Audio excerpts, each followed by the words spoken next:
sports like 96.5 The Fan. Right side throw, touchdown! Time, Kansas City wins the game! Welcome into The Drive with Carrington Harrison. Back-to-back best sports talk hosts as voted on in the Pitch magazine. Live from the Fan Studios. Here's C-Dot.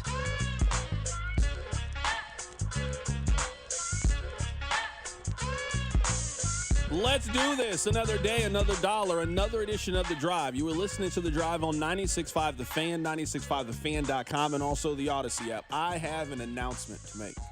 I have a very important announcement to make. I'm not taking any more vacation days the rest of the year. I'm locked in. I'm focused. We're only 1 weekend away from the start of college football. We're a couple weekends away from the start of the NFL season. I'm locked in. I'm all vacationed out. I'm 100% focused and ready to rock. I feel refreshed. I had a great breakfast today, had a fantastic lunch. I feel good, well rested. I drank some Gatorade earlier today. I'm great. I'm happy to be here. There's so many things to talk about. My name is Carrington Harrison. Rob is here. We are taking you up to 5:30 today, where we hand things off for Royals and Nationals. You have to throw the records out when you get Royals and Nationals on a Tuesday at Kauffman Stadium. Again, we got a lot to get into in today's show. Travis Kelce is on the verge of having the most popular podcast episode in the history of podcasts. He also was on the cover of GQ. We'll talk about that. The Chiefs played a preseason game, their first one of the year. I'll give you my thoughts from that. And there are a lot of other things to get into in today's show. Before we do that, I need to remind you guys of a couple of things, and I haven't forgot about this. Number one, I need you listening to The Drive every day at 2 o'clock right here on 96.5 The Fan. Number two, I need you to tell one friend to check out the show. I mean, if you could tell two people to check out the show, I mean, I'd appreciate it if that happened. But if you could just tell one person to check out the show, that'd be great. And also, I need you to remember that the open of the show is brought to you by our dear friends over at The Other Place with 5 area metro locations, serving great pizza for over 25 years right here in Kansas City. So if you're looking for a hot pizza and cold drinks, be sure to stop by and see our friends over at The Other Place. Rob, I see the world has changed since I was last here with you. I'm happy to be back. Let's talk about the top story, not just in Kansas City, not just in sports, but in all of American pop culture. One of the most popular podcasts, the New Heights podcast, you guys are very familiar with that. They plan on having the most famous person on planet Earth join their podcast. Now, I don't think that I'm going on too much of a limb. I looked this up yesterday because I was very, very curious. The most popular video podcast on YouTube has 144 million views. It's like some Arabic podcast. I don't know the name of it.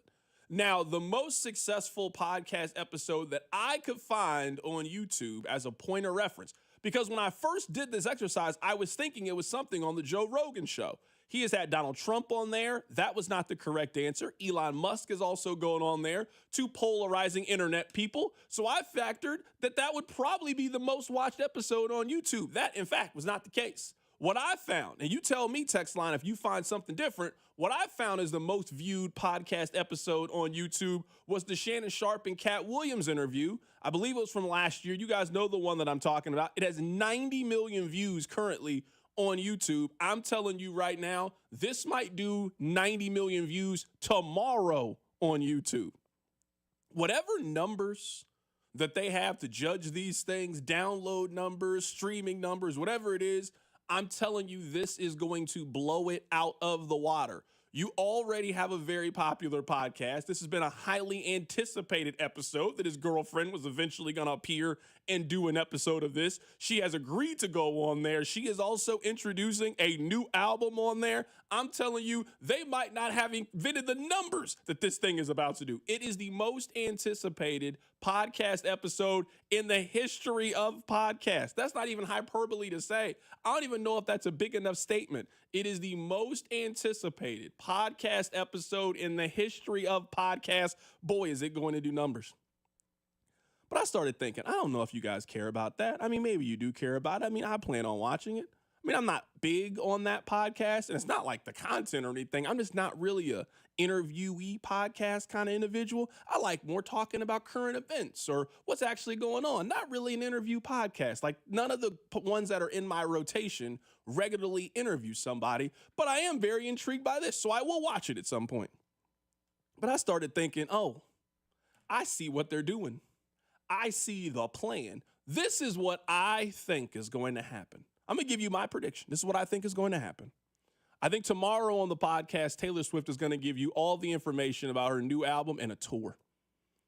I think that tour is going to happen after the football season. I think that her and Travis kind of already have a plan for the next 12 months. You want to know how I know? He also, in the middle of this announcement, is on the cover of GQ. Think of the magazines that's really cool to be on the cover of. GQ is still very, very high on that list. I don't think this was a coincidence. I think they have a plan. I think that Taylor Swift is going to announce an album that's going to come out sometime during the season.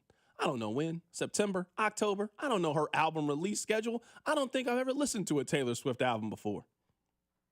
And I think her focus this season is going to be to support him in his final season as an NFL player. And she will be completely focused and devoted to doing that. Her last season as a football wife and girlfriend. And then I think after this season, I think they have an agreement that his focus is going to shift from playing for the Kansas City Chiefs to now fully supporting her as she goes on another international tour that is going to break world records and smash every box office number known to man. That's what I think the plan is. That's what I think they're planning on announcing tomorrow. I think she's going to announce a tour that's going to start after the football season, sometimes February, March, and Travis will be at every single one of those shows shaking it off for You Belong to Me or Love Story, whatever hit record she got on this new album. And I think she's going to take this year to fully focus on Travis for his final season. I think she'll be at every game, home, road, away. I think she'll be at everything. I think they already have a plan, a vision of what the future for them looks like. So I'm excited to see what the podcast looks like for tomorrow. I think it is going to do tremendous numbers. Something we have never seen for a piece of podcast, audio, content, video, whatever. But I think that's the plan. I think that she is going to announce an album tomorrow. That album will come out sometime in the fall. She will have a tour at the end of the season, and they are going to take turns. It is her turn to fully support him and be locked into this final football season. Travis Kelce announces that he is going to retire at the end of the season, and he spends his time now following her and her passion and her craft and going around the country and going to every single Taylor Swift show. That's what I think the plan is for the next, 6 to 8 months for a legitimate power couple. That's what I think. I also saw that he was on the cover of GQ taking a bunch of pictures, and I don't know why Travis Kelce is really ashamed to tell us that he's getting older. Like he was asked about, his play the last couple of years, and you guys have got on me the last couple of years. You know what? That's fine. And then he comes out and says, my play's been a little bit down the last couple of years. I've been focused on all the other stuff off the field. And there's absolutely nothing wrong with being focused with all the other stuff off the field. You've gotten a lot of really cool opportunities the last couple of years. I really don't think that you being on Are You Smarter Than a Fifth Grader, I don't think that had anything to do with week 11 of the NFL season. I really don't. I don't think that you doing that one show on FX that not really a lot of old people watch. I don't really know if that really was a big distraction to the football season. I don't know if you're 1 or 2 days shooting for Happy Gilmore 2. I don't know how much of an effect that had through the NFL regular season. I think you're just getting old. I don't mean like old for the earth. I just mean like old to still be a high-level producer in the National Football League. So I get why Travis might not want to come out and say that that's the case and, it's this thing, it's this thing. No, I think you're 35 and 36 years old. And I don't know if tight end or wide receiver or running back or one of those skill positions, I don't know if it's really made to be dominated by a guy on the wrong side of 30. And that's where I think we are. So those are my preliminary thoughts about their podcast. I'll have more tomorrow after we actually get a chance to see it and listen to it and evaluate what they had to say on the New Heights podcast. I'm sure it will be fun. I'm sure will be an hour of love and family and music and a celebration of them too, of America's favorite couple. That's what I think the podcast will be about, and I think it will be a very enjoyable listen.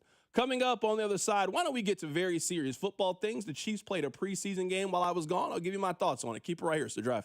Hey, it's Lucas Ursig from the Kansas City Royals. You're listening to The Drive with C-Dot on 96.5 The Fan. Brought to you by DM Injury Law.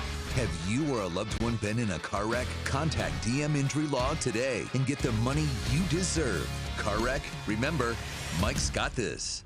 This summer, Casey's has 89-cent fountain and frozen drinks. But if you don't have 89 cents, you could check your center console, or dig between your couch cushions, or ask Grandma for $1, or just use your credit card. We take those too. 89-cent frozen and fountain drinks at Casey's, all summer long. Restrictions may apply. See store for details. It's Rawhide Harley's Sign and Ride event. No cash down needed. Rates as low as 1.49% APR on select Harleys. Put no cash down, sign, and ride away on your new Harley from Rawhide Harley. Save thousands on interest at Rawhide Harley Davidson. Under credit on 2024 low rider ST, low rider S, or road 3 miles. See dealer for details. Ring the bell. We've done it again. Golden Oak Lending has lowered rates to 4.875 fixed. Lower your monthly payment, get cash out, pay off credit cards, and best of all, make no mortgage payments for 2 months. Lock in this incredible 4.875 rate and get your cash in as little as 14 days. Call 913-890-GOLD. Golden Oak Landing cured my blues.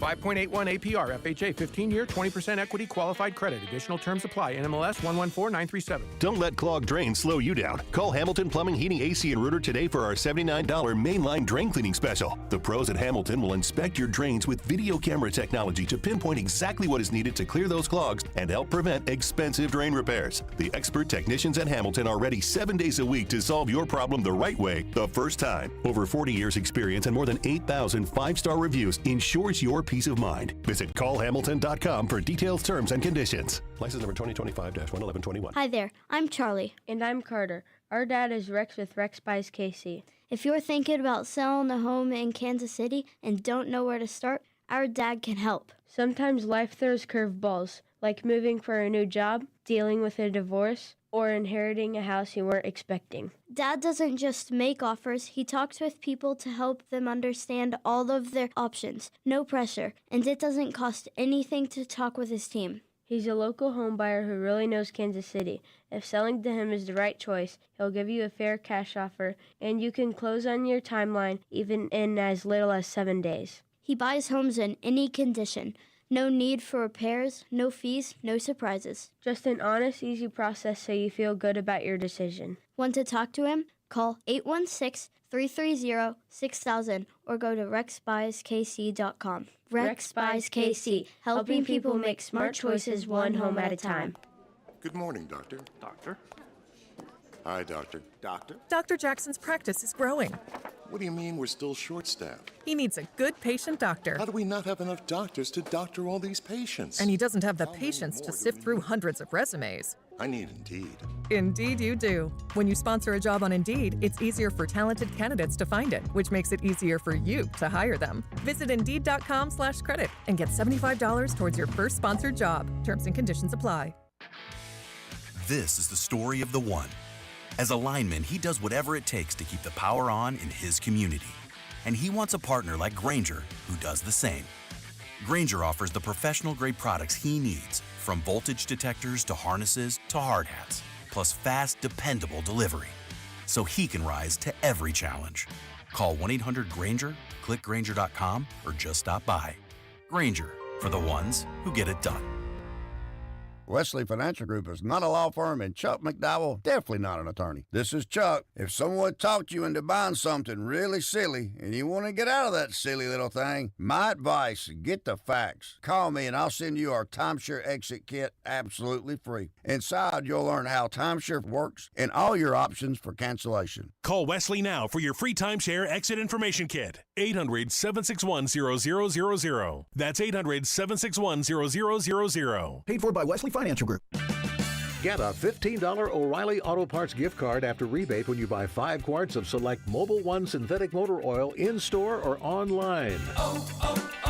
O'Reilly Auto Parts. If Twisted Tea was your best friend, they'd start a dance party in the supermarket that turns into a pool party at your place, and you don't even own a pool. Twisted Tea is smooth, refreshing, and always fun. Twisted Tea Hard Iced Tea. Keep it twisted. Twisted Tea Brewing Company, Cincinnati, Ohio. Please drink responsibly. Hey, what's up, flies? This is David Spade. Dana Carvey. Look, I know we never actually left, but I'll just say it. We are back with another season of Fly on the Wall. Every episode, including ones with guests, will now be on video. Every Thursday, you'll hear us and see us chatting with big-name celebrities. And every Monday, you're stuck with just me and Dana. We react to news, what's trending, viral clips. Follow and listen to Fly on the Wall everywhere you get your podcasts. You're listening to 96.5 The Fan from the Mission Plumbing, Heating, and Cooling Studios. Subscribe to 96.5 The Fan on YouTube to watch the show from wherever you are. We'll get back to the preseason game here coming up in a bit. We were talking about Travis Kelce's quote in GQ. Someone just texted in, C-Dot, I don't think it's outside the realm of possibility to say that the other stuff may have taken his eyes off the prize a little bit. I guess maybe where I just don't believe it, because it's not like he stopped doing those things. He just did a photo shoot for GQ. I still think that Travis Kelce is still doing those other things. Now, I don't have any problem with you doing those other things. But when you make this quote, Travis Kelce admits his NFL performance was impacted by his decision to venture into acting and being an entertainer. This is what he says, quote, I think it may have slipped a bit because I did have a little bit more focus in trying to set myself up. Opportunities came up where I was excited to venture into a new world of acting and being in entertainment. I don't say this as I shouldn't have done it. I'm just saying that my work ethic is such that I have so much pride in how I do things that I never want the product to tail off. And I feel like these past 2 years haven't been to my standard. I just have the motivation to show up for my guys this year. Some of that is possibly true. I just think that athletes have a tough time admitting, hey, I'm getting old. Think about it like this. And I know that I have been the face of, hey, Travis Kelce is washed, and that's fine. He is the oldest good player in the league. Think about that. In the entire National Football League, he is the oldest good player. In a game that is dominated by guys who are under 30 years old, all of the really good running backs that you like, all of the really good wide receivers that you like, all of the tight ends, they're all under 30, but him. It's just really, really hard to be dominant and good in a game in which everybody is 26 and 27 and you're 35. So that's what I think the biggest thing is. I just don't think that the Travis Kelce decline the last 2 years is related to him doing Happy Gilmore 2. I just don't think it's related to, hey, I went to this concert with my girlfriend. I don't think it has anything to do with that. I just think you're getting old.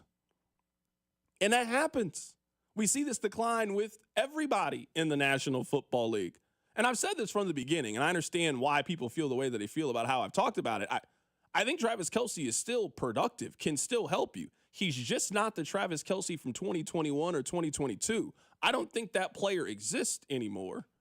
But I don't think the Chiefs need that player to exist anymore. I don't think they need the Travis Kelce from 2021 or 2022.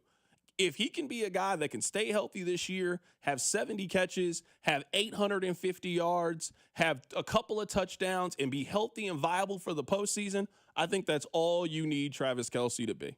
I think that's it. Go do your movies, go do your TV shows, go do your podcast. You always show up for the team. You've been a great teammate. You've been great in the community. And I think this is a normal evolution of life. This is a normal evolution. You're a pop culture figure at this point as much as you are a football player. You can't really accomplish too much more as a football player if you're Travis Kelce. So I understand wanting to set yourself up. You're dating the most famous person in the world. So I don't think there's anything wrong with you having an eye to doing those other things. I just don't think that's affected your performance. I think that age has affected your performance, and I understand why an athlete doesn't want to say, hey, I'm old. I get that, but that's kind of the case. That's kind of the case with Travis Kelce. Like, I don't know the two things are mutually exclusive. Like, it's possible he's older and that older players inherently slow down. It is the nature of older players. But is it possible that as his age got to an area, he didn't then keep up with the added workouts he needed? Like, let's say that you had to work out at, a level 50 in the past when you were 25 years old to be the best. when you're 35, you got to work out at a level 95. Just you have to work out harder and do more to keep up because of your age. Is it possible that he was still working out what he thought was fine, but when his age got up there, which is what's happening, he didn't keep up to the regiment he needed, and now this offseason he feels like he's working out to the level he has to be based on his age. Doesn't mean he's a 1,300-yard guy again, but is it possible that two things aren't mutually exclusive? He both got older and didn't keep up. Yeah, but I also think when you've done something as long as he's done it, I just think you start to have a better idea of, that saying like work hard, not smart, or work smarter, not harder, or whatever the saying is. I think you also just know what you need to do to be ready. Now, you're right. Maybe that meant that you need to kind of have some honest conversations with yourself about what that looks like for you in the offseason. But I just think that there's no turning back now at this point. Like, we think we are on the last hole of Travis Kelce's career. Like, I think Travis Kelce's done at the end of this season. I don't think that Travis Kelce will be playing football in September of 2026. I think this is it. So, yeah, I think you go out there. I want to soak it up. Hey, I want to know what it's like to go out there and be with the guys. And, hey, I'm going to put the work in to try to have the best final season that I possibly can. Man, go out there, have 800 yards receiving this year, stay healthy, have a good year, help this team win another division. They'll win 10 in a row, go back to the playoffs and see what happens and see if you can get back to a championship and then help your team win a championship. That's ultimately what matters. So I wrote down notes, Rob, from watching the preseason game. I don't know what you guys covered yesterday or didn't cover, so it's just going to be a hodgepodge of my thoughts on the collection of the game that I watched. The first thing I wrote down is, who was Kyler Murray throwing the football to? Do you know who he was throwing the football to? That first interception that he threw to Jaden Hicks. I don't want to make it seem like Jaden Hicks didn't make a good play, and obviously you got to catch and you got to be in the right position. I'm not here to knock the accomplishment of you getting an interception. But if you sit back and you watch the play, was he point shaving? I don't think I've ever seen a quarterback throw a worse interception than that. Kyler Murray does the same thing every single year. There is a one team, that the way we talk about the Chargers, like, oh, you guys say that every year about the Chargers. The Cardinals are everybody's sleeper in the NFC and have been that for the last 5 to 6 years. Don't we know how the Cardinals season's going to go? They're going to win 7, maybe 8 games. Kyler Murray is going to make a few plays that make you say, oh, okay, hey, the Cardinals really got something. And then ultimately, they're not going to go anywhere. I know it's preseason. I know you can't overreact. We can't take any takeaway from what we just saw. But I've seen Kyler Murray make that play way too many times in my life to think that they're going to be any good. Do you know what he was trying to do on that play, Rob? Do you have an answer to that? Because it was one of the more confusing passes I've ever seen.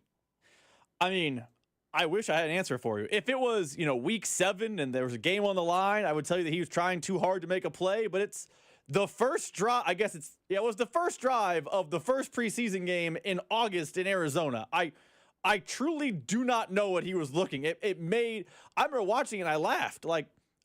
It's the preseason and it made his timings off. I wish I had an answer for you. It looked but like he was made no point sense. shaving. I'm serious. But if people point shave in August, if you're point shaving in August, you have bigger problems. I'm telling you, it looked like he took the over on interceptions. That's what it looked like for me. I've never seen anything like that. That just didn't make any sense to me. This is a hybrid thought between the preseason and sort of people who have been up at camp. So shout out to Matt Connor. He covers the Chiefs for Arrowhead Addict. They do great work with Fansided. And he tweeted out, I'm not entirely sure that Brashard Smith is a roster lock. Now, I don't think that Brashard Smith is going anywhere. I think he would just go to the practice squad, and that's what the Chiefs would do. I mean, he didn't play super well and just at a position that allows you to have a big spark. Like, the major reason of why Carson Steele made the team last year was because he played so well in the preseason that kind of made it impossible for him not to be on the team. Now, we obviously saw what that meant in the regular season, and, it didn't turn out to be what people thought it could potentially be. But, Carson Steele made the team based off of this portion of the season by just going out, playing well, making a name for himself, making pop plays, being a positive runner. I mean, he didn't do anything. He had 1 catch. He lost 6 yards. I mean, just didn't really run the ball super effectively. It goes back to, and I know you guys will call me Complain Dot, if there's one thing that I can go back and change about the Chiefs offseason, it's this. I don't know why the Chiefs handled their offseason at running back this way, especially when you didn't really have to make a lot of investment to noticeably improve at the position. In a year in which everybody talked about how great they felt this running back class was, they got Elijah Mitchell, an often injured running back that has been healthy, but I would say hasn't really made much of a splash so far this offseason, and Brashard Smith, who feels like he's on the roster bubble and could be headed to the practice squad. Like, I wanted to see a little bit more of a pop. I wanted to see a little bit more of a sizzle. Hey, this guy, Brashard Smith, can actually kind of help them. Hey, they found something. Now, I'm not saying they didn't find something, but I do think it's going to maybe take a little bit longer for him to be kind of integrated into the offense that we want. And you just had opportunities at running back at almost every single turn where you could have got somebody that would have been the talk of camp right behind Josh Simmons. Like, that position kind of leads it to it. This offense kind of leads to you kind of having that opportunity. If there's one thing, Rob, that I can press rewind and go back and change, you and I talked about it when it happened. When they got Jeffrey Bassa, the linebacker, that was the perfect spot for them to take a running back. You could have still got Devin Neal. There were a couple other options at that point. That's where I would go back and change their offseason. Everything else, I think the Chiefs have executed their offseason in line with how I thought they should have, or just in line with how I think they operate. I'm still going to be the one to say I wish they had just done more at running back, and I think this offense would be more well-rounded and possibly have a higher ceiling and more explosive if they had just tried to give any care to the running back room. Me and you actually see this similarly, and we agree about running back. But didn't the way the Chiefs handle running back stay right in line with how the Chiefs handled the entire offseason? Their mantra, their motto, their edict, their credo, whatever you want to call it, energy was last year's team was good. We're doing that again. It was run it back without run it back as like the slang and the logos and the imaging. It was just, that's what they're doing. They're at wide receiver. Hey, we're going to have Rashee Rice back and healthy. Hey, we're going to have Xavier Worthy in year 2. Hey, we're going to have Hollywood Brown back and healthy. That's our wide receiver room. They handled the running back room the exact same. Hey, we're going to have Kareem Hunt back, but on a full offseason program. Hey, we're going to have Isaiah Pacheco back and healthy, and we're going to be good. That is their plan. I don't love it, but it's in line with everything else they did. Yeah, but I would say everywhere else, they at least spent something, and I would say they have done something to get you a little bit excited. I mean, Jalen Royals, for example, they spent a 4th-round pick. I mean, there's even more buzz right now about the tight end room and Robert Tonyan. Like, oh, hey, maybe they found something there. A veteran wide receiver where if an injury happens. At corner, you got out and you got Noel Williams. Like, all of the positions, you're right, where the Chiefs have kind of kept things business as usual. They've at least done something to kind of infuse a little bit of excitement into that room. I don't really understand why that wasn't the case for them at running back. We'll obviously see how this season plays itself out. But if there is a position that, at least in the short term, they can't really afford an injury or somebody to miss time, it feels like right now it's at running back. Now, that's one of the positions that, you know, in October, if you need to plug a hole, you'll be able to do it. But this was just a year with so many guys on 1-year deals or heading into the last year of their contract. This was just an opportunity for you to take a little bigger swing at the position, and the Chiefs, for whatever reason, just didn't do it. That kid, Jason Brownlee, I know we haven't talked a whole lot about him this offseason. I don't know if he's going to make the team or not. He feels like he's right there on the roster bubble. That was a really, really good catch to score a touchdown. Have you ever seen Sky Moore make a play like that? I'm not even trying to be funny. Like, I'm not even trying to single him out, and this is the time to make fun of Sky Moore. Have you ever seen him make a play like that? I've never seen that before. That was a big-time play. Great ball placement by Mahomes. Put the ball where only he could make a play on it. He made a great play on it, kept his feet down. Have you ever seen Sky Moore make a play like that, Rob? I'll take it a step further. I don't know. I've seen a lot of the receivers make that, like, back shoulder play. Like, the text line and me disagree on this because historically the Chiefs have not really coveted a big body, go get it type of guy. And I'm not saying Jason Brownlee is Calvin Johnson, but that's more his body type. You don't see a lot of the 5'9", 165 guys making that play. So it was new and different because I've never seen Sky Moore make that play. I've never seen Xavier Worthy make that type of play. It was, I mean, they threw a fade on the goal line. Like, when was the last time the Chiefs threw a fade? Now, I will say this, and I know you didn't listen yesterday. I will say what I said yesterday. It's possible that Jason Brownlee is just Justin Ross this year. Because remember, Justin Ross got a lot of preseason hype because he was go big body, get the ball guy. And he had a fade in the end zone in the preseason game against what was then the Washington football team. So it's possible Brownlee is just that, but it is a play I have not seen a Chief receiver make. No, you're right. Now, I don't think the Jason Brownlee thing is going to be like a week 7, week 6 thing. I don't think it's going to be that. But, I mean, it was a nice play. Kid was out there running early in the game. He caught a touchdown pass from Patrick Mahomes. I mean, I'm going to give him his credit. I'm gonna shout him out. I thought that was a really good play. I know the Chiefs have spent a lot of resources on their starting offensive line. They spent a lot of resources. We talked about them all summer. I don't really want to have the same conversation again about their offensive line.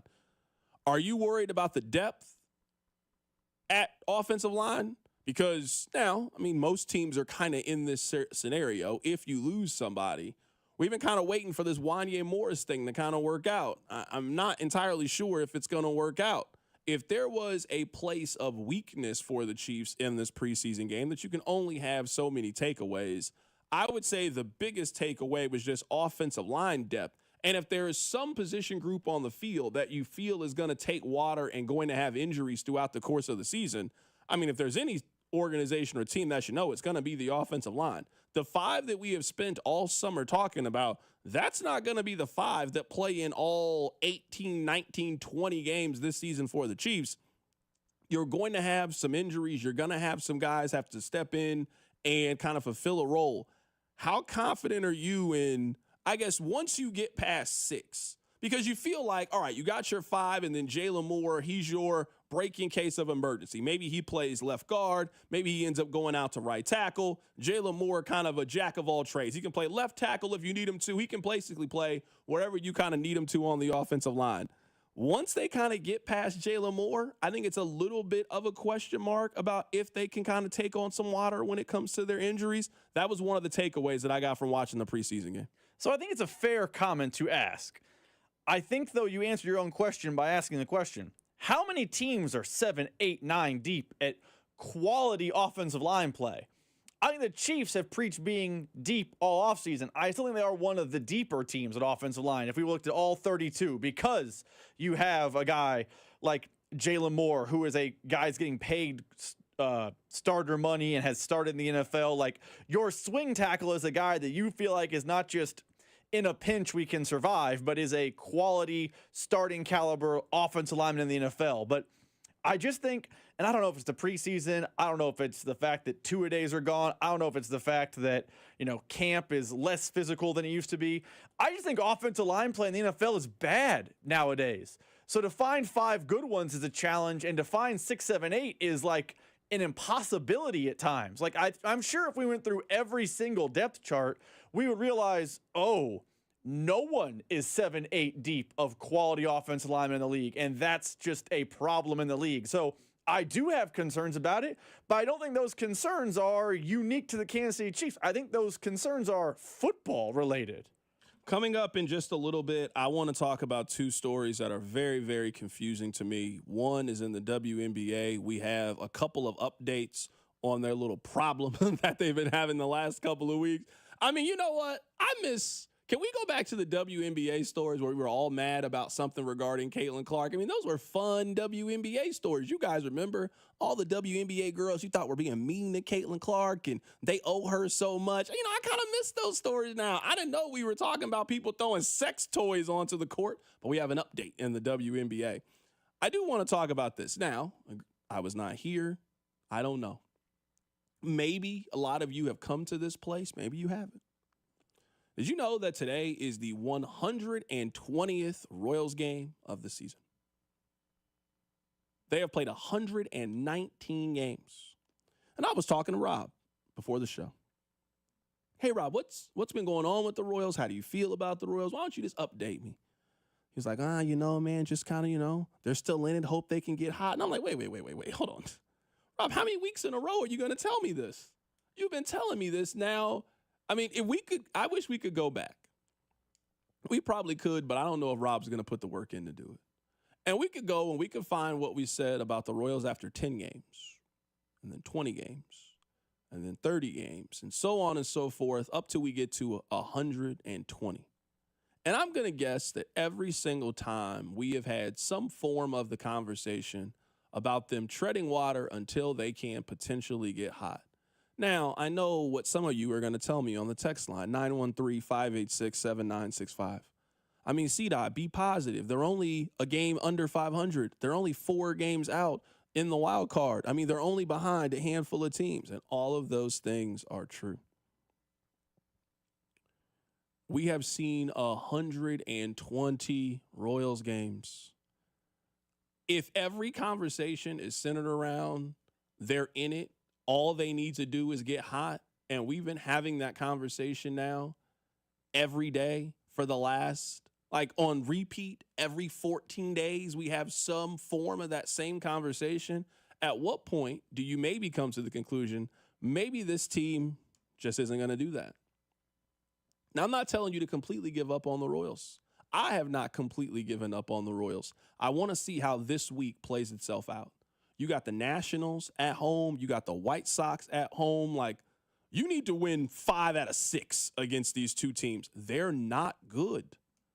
But right now, I would say in order for the Royals to make the postseason, it's kind of based on them doing everything right. Like, that's kind of what it's based on now at this point.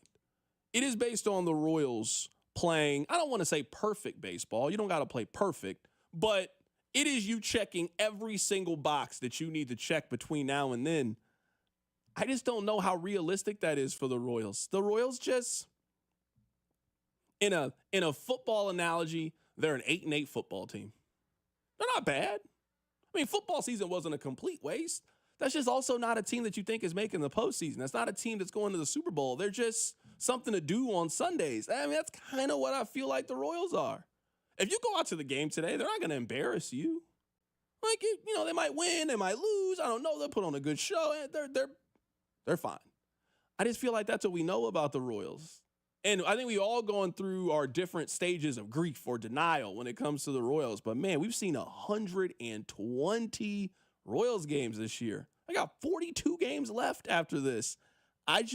If every conversation is based on, well, what if they get hot? I got to ask you, what reason do I have to believe that they are going to get hot in these last 40 games? Like, they really got to get going if that's the case. I mean, legitimately. We had this conversation when they had 50 left. They're in the exact same spot with 40 games left that they were in 50 games left. Like, they gotta go on an 8-2 run at one of these points. They gotta go on a 9 out of 13 kind of run in order for them to realistically put themselves in a position where September can be truly meaningful, where they end up playing a series where it's like, hey, the Royals can be in the third wild card spot if they can win this series. They really got to get going. There's not a lot of time left in the game, so to speak. I mean, I feel like another cross-sport analogy, I feel like every year in college basketball, we say, man, the bubble is soft, and all these teams are kind of the same.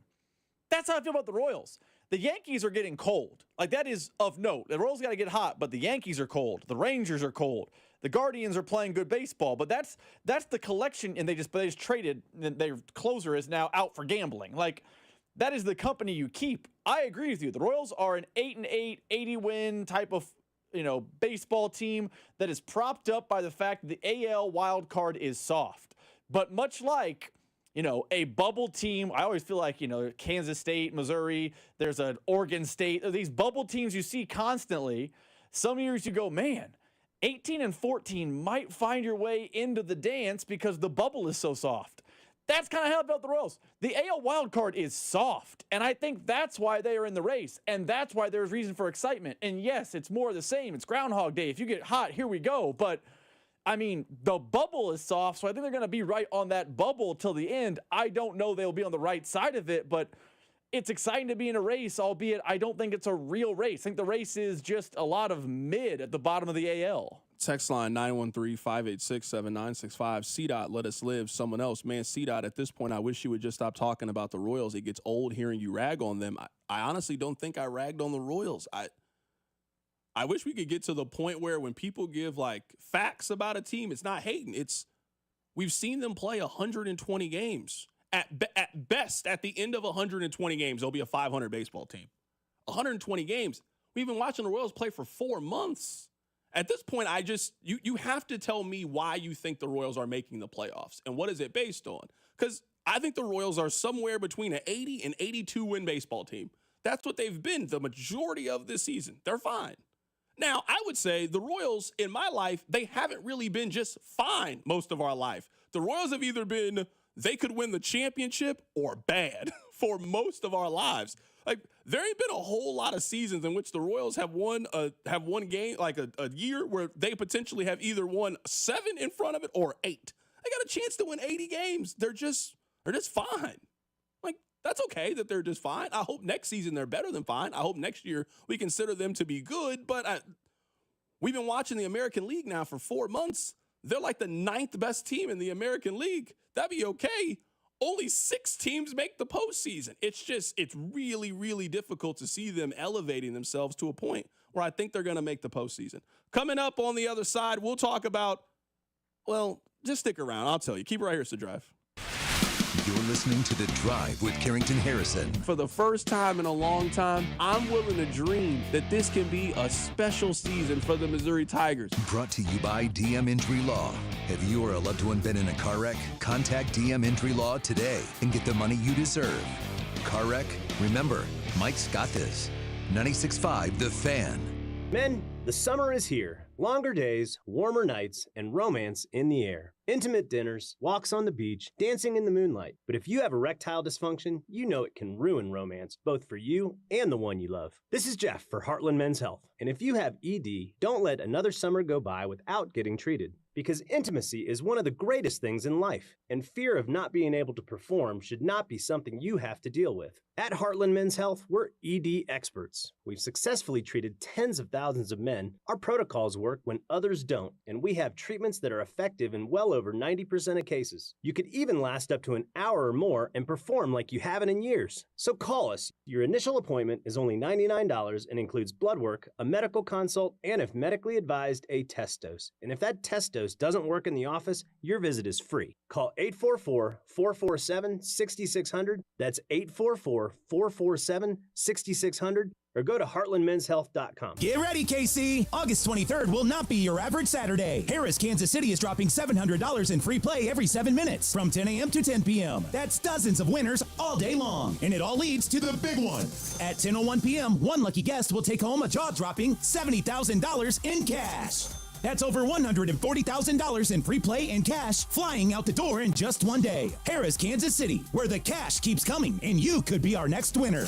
Must be 21 or older to gamble. Know when to stop before you start. Gambling problem? Call 1-800-GAMBLER. DQ presents the sound of happy. Hear that? That's the DQ chicken strip basket. Only $7.49 for a limited time. We're talking 4 100% white meat seasoned chicken strips served with fries, Texas toast, and DQ signature country gravy. Yeah, you heard that right. For crunch time and no time, it can only be the DQ chicken strip basket. Just $7.49 for a limited time. Get it delivered in the DQ app. Happy tastes good at participating locations. It's not too late to enjoy your summer with a new or improved deck. Go to PowellExteriorsKC.com to schedule a consultation today. Get your free estimate now, and you could be enjoying your new deck or patio in a matter of weeks. You are one click away from your best summer ever. Hey, hello. Listen to my voice talking to you about the new Old Spice NFL collection at Walmart. Now listen to my smell. I smell like NFL stars Jared Goff, CeeDee Lamb, Saquon Barkley, CJ Stroud, and George Kittle. I smell like greatness. Why? Because I'm wearing Old Spice's new NFL collection. How can you put the greatness of the NFL into a smell, you ask? You can't. But Old Spice can, and they did. Smell like Suntal and Speed, Driftwood and Drive, Sea Tides and Toughness with the Old Spice NFL collection available at Walmart. Smell like the greatest smell in the NFL with Old Spice. Your cold is coming. Your cold is coming. When you feel a cold coming, shorten it with Zicam, the #1 cold shortening brand. Oh, no, not before my big trip. The big trip you've been planning is coming up, and so is your cold. But Zicam can shorten your cold and get you back to planning sooner. Thanks, Revere. We really should keep Zicam in the house. Shorten your cold with Zicam. Take it from America's most revered messenger. Shorten your cold at the first sign with cold shortening products from Zicam, the #1 cold shortening brand. Available in stores or see where to buy at Zicam.com. If you're 55 or older and into that whole saving money thing, T-Mobile has an exclusive phone and internet bundle just for you. Right now, get 2 unlimited phone lines plus 5G home internet for just $30 each per month with AutoPay, plus taxes and fees. And with 5G home internet, setup is easy with just 1 cord and no technician needed, which is great if you're also into that whole keeping it simple thing. Switch now and experience the best mobile network in the U.S. Visit your local store to start saving. T-Mobile, it's better over here. Based on analysis by Ookla of speed test intelligence data Q4 2024 to Q1 2025. Ookla trademarks used under license. Unlimited on our network. Customers on voice plan may notice speeds lower than other customers and further reduction if using more than 50 gigs a month due to data prioritization. Video streams and SD on this plan. Home internet pricing after $20 and monthly bill credit plus $5 per line without autopay. Debit or bank account required. See 5G device coverage and access details at T-Mobile.com. This afternoon, expect a partly sunny day with a high of 84. Weather brought to you by Robert Half. Our recruiters' expertise and award-winning AI will find you the skilled candidates you want. At Robert Half, we know talent. Visit roberthalf.com/talent today. Be sure to follow The Drive on the Odyssey app or wherever you get your podcasts. All right. There's 2 stories that I really want to talk about, and then I promise you we'll get back to very serious sports things coming up at the top of the hour.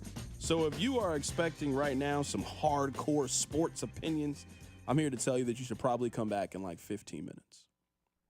Let's talk about the first thing. Let's talk about this John Mateer situation at the University of Oklahoma. Now, if you don't know who John Mateer is, that's perfectly fine. He was a quarterback. He was at Washington State. He has since transferred to Oklahoma, and he's going to be their starting quarterback this year. Now, a lot of people are excited about Oklahoma this season because he's there and he's an improvement at the position, and we all know how important quarterback is. Well, yesterday, he found himself in the middle of a little bit of a controversy. He allegedly, now I don't know if he did this or didn't do it. I honestly don't know. But there were some screenshots that he had sent money to a friend on Venmo. Now, nothing wrong with that. We all use Venmo or some form of Venmo. And you know how on Venmo, there's a little description that you can put for what the payment is for. You can literally put anything on the description. You can put a flower, you can put a car, a smiley face. You can literally put any description that you want of why you sent this person money. It is believed, allegedly, that he sent payments to a teammate of his, and the description said sports gambling. Now, some people believe that he was just joking. Oh, he's a kid. They're just joking back and forth, and that might be the case. Bruh, you're a quarterback for a Division I school. Of all the things that you know you shouldn't be on the internet joking about and attaching it to money is sports gambling. And on one of them, they got him where he put sports gambling, and then in parentheses, he put the game that he potentially bet on. Again, I don't know if he did or didn't. I honestly don't know. You don't know. None of us know. How stupid can you be? And I don't even say that to be mean. I don't say that to be cruel. There is one thing that you can't joke about if you're a college or professional athlete. You could have put anything as a description, and none of this would have mattered. You could have put the peach emoji. You could have put the little splash emoji. You could have put 3 eggplants, and no one would say anything. Sure, some people might laugh and joke. You just could have said, oh, I was messing around with my friend. None of us had to know why you sent that person money. Why? Even if you didn't do it. Even if you are completely guilty, why, as a Division I college quarterback, would you send money to another person on the internet and then put in the description that the reason you are sending them money is for gambling on college football? How stupid can you be? I mean, honestly, that is one of the dumbest things I've ever heard in my life. You guys know that scene in The Wire, if you've ever seen The Wire, where Shamrock is taking notes, and then Stringer Bell goes up to him and says, what are you doing? And he says, wait, you taking notes on a government conspiracy? Man, if you don't give me that sheet of paper, I mean, you giving the police the information. Hey, cops, I'm over here committing a crime. You're stupid. If they catch you that you did this and this is how they catch you, you deserve whatever punishment they get. If they tell you you can't play college football anymore because we found out this way, I can't go to bat for you if you did that. I'm sorry. That's dumb. You could have put anything. He could have been an 18-year-old that put 2 beer bottles in the description. No one would say that you can't play college football because you sent your friend beer money as a college student. No one would care about this. We only care because of how you titled it. It's so stupid. So I don't know if he did. I don't know if he didn't. I don't want to pass too much judgment on the young man. We all make mistakes. You're 18, 19 years old. Maybe it's possible that he was joking. I don't know why you would joke about the one thing that you can get in trouble for if you're a college football player, which is gambling on other college football games. You could have said that it was college basketball and we would defend you. You could have said that you had gambled on the NBA and I'd be like, why can't you gamble on the NBA if you play college basketball? Why can't you, it's not affecting your own sport? That's silly. Come on now. You got to know you can't do that. That's number one. Number two is something that we've talked about on this show, but now we're starting to get to the bottom of this thing. So you know that they've been throwing toys on the court at WNBA games. That's what they've been doing. I don't know why they're doing this. I don't really have good explanation for why they're doing this, but people have been going to Cirillas, and they've been buying toys, and they've been going to the WNBA game, and they're throwing them on the court. Now, maybe you haven't been to a WNBA game, but you've been to another sporting event that you know there's a lot of people that take videos at these things or take pictures at these things. Like there's people that are paid. Their job is to take pictures at these events. So they got him. They got one of the people. They got him in 4K. They got him walking into the stadium. They got him walking out of the stadium. They got his face. They know what T-shirt, hat. They got him. Now you might be thinking, all right, why are we even talking about this? This man threw one of these toys onto the court and it hit somebody. It hit a 12-year-old girl. Can you imagine starting your day where you're just taking a nice trip to your local shop and then you pick up something and you determine, this is going to be funny. I'm going to throw this on the court at a WNBA game. That's not what I would advise you to do, but that's obviously what happened. Next thing you know, you end up, now you're being interviewed by Elliot Stabler and Olivia Benson because now you're about to go on the registry because you hit a 12-year-old with a sex toy. Throw this individual under the jail. I'm serious. Under the jail. Bro, they might put you on the registry for this. You hit a minor with a sex toy in public. You could absolutely go on the registry for this. I mean, what in the Fin Tutuola is going on here? Like, what in the John Munch? You're about to be on the registry. You're an offender. He a fan. That's crazy. There's a lot of things going on right now that I don't understand, and maybe I don't need to understand.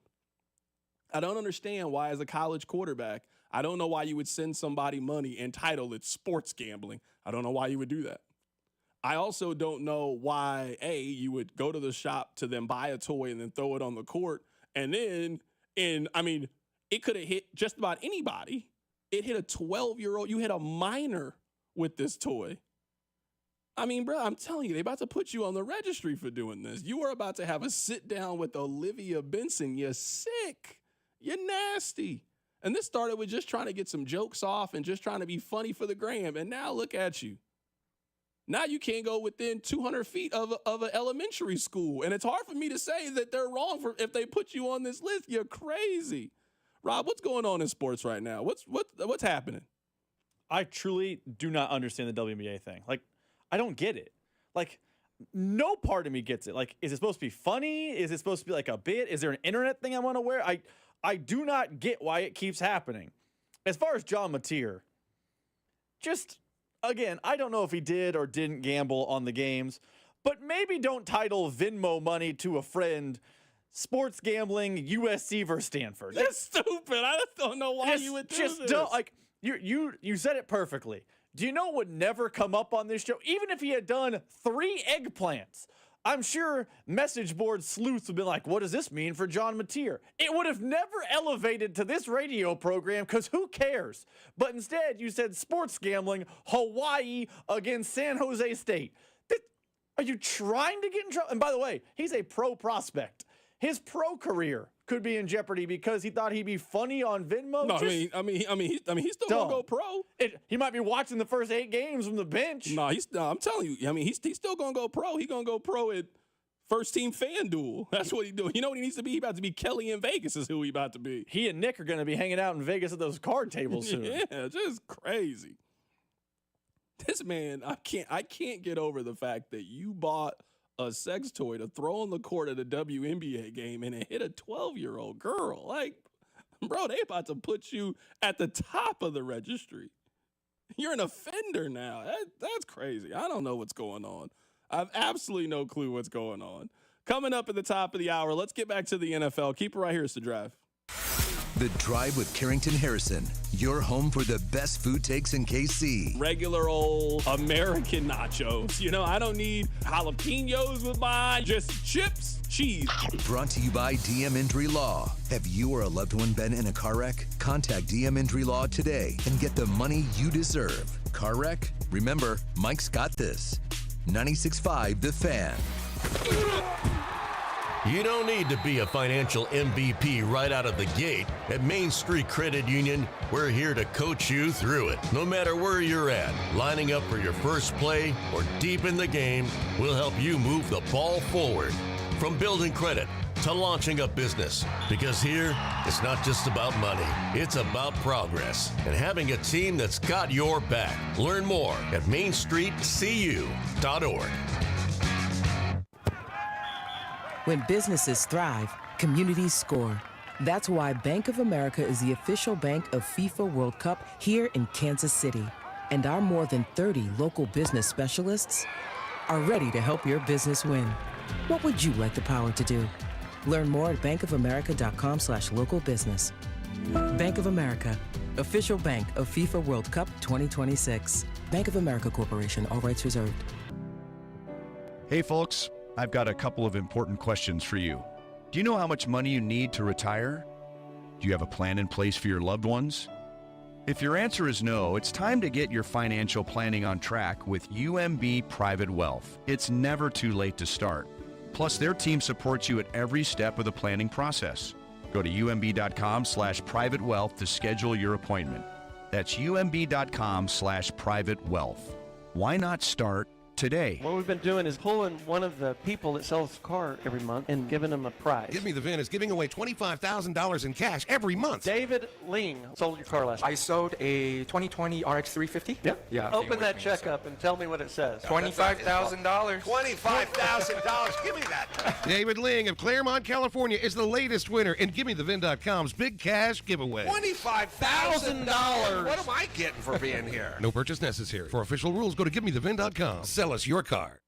On Tuesday, August 26th, it's FanDuel Futures Day, a new holiday for every single football fan. It's 24 hours of deals, and you know I love a deal, on all your football season predictions. So take a flyer on who you think is going to win MVP. Take a flyer on who you think is going to win the championship this year, and you can parlay your division dark horse candidates. Mark your calendars. This is your day for your hunches, your hot takes, your calls, your odds. You guys always tell me what you think. This time, put your money where your mouth is. All you need to do is visit the FanDuel app today and start planning your futures bets now. So if you like Patrick Mahomes to win MVP, this is the time to take him. Or if you think the Chiefs are heading back to the big game, August 28th is a day for you. Because Futures Day is one day and one day only. FanDuel, play your game. 21 and present in Kansas. FanDuel is offering online sports wagering in Kansas. Under agreement, Kansas Casino, LLC. Gambling problem. Get up with your best bet. Call 1-800-522-4700. It's KansasGamblingHelp.com. Century Roofing remains the best roofing company to call for insurance claims from storm damage, roof repair, and inspections throughout Kansas City. They were just voted as both the best roofing company in Johnson County for the 4th straight year and the best roofing company in all of Kansas City by readers of the Johnson County Post and the KC Star. So trust the pillars of strength and go with locally owned and female-owned Century Roofing at CenturyRoofingKC.com. Century Roofing, trust the pillars of strength. Wesley Financial Group is not a law firm, and Chuck McDowell definitely not an attorney. This is Chuck. If someone talked you into buying something really silly and you want to get out of that silly little thing, my advice, get the facts. Call me and I'll send you our timeshare exit kit absolutely free. Inside, you'll learn how timeshare works and all your options for cancellation. Call Wesley now for your free timeshare exit information kit. 800-761-0000. That's 800-761-0000. Paid for by Wesley Financial Group. Get a $15 O'Reilly Auto Parts gift card after rebate when you buy 5 quarts of select Mobil 1 synthetic motor oil in-store or online. O'Reilly Auto Parts. If Twisted Tea was your best friend, they'd start a dance party in the supermarket that turns into a pool party at your place, and you don't even own a pool. Twisted Tea is smooth, refreshing, and always fun. Twisted Tea Hard Iced Tea. Keep it twisted. Twisted Tea Brewing Company, Cincinnati, Ohio. Please drink responsibly. Listen to the Chiefs and Seahawks on Friday with pregame starting at 8 right here on your exclusive home for Chiefs football. 96.5 The Fan. KFMZ FM and AM HD1 and HD2 Kansas City. An Odyssey Sports Station.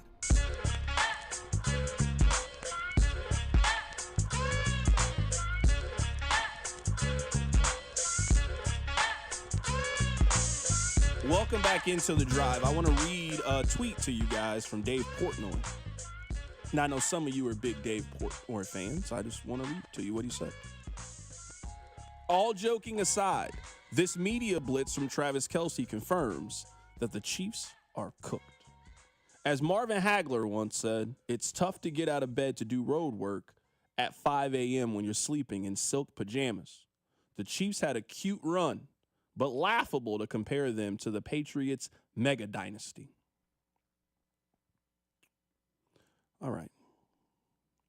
I would just like to point out that in the middle of the Patriots dynasty, they had a player who murdered multiple people, and the dynasty kept going.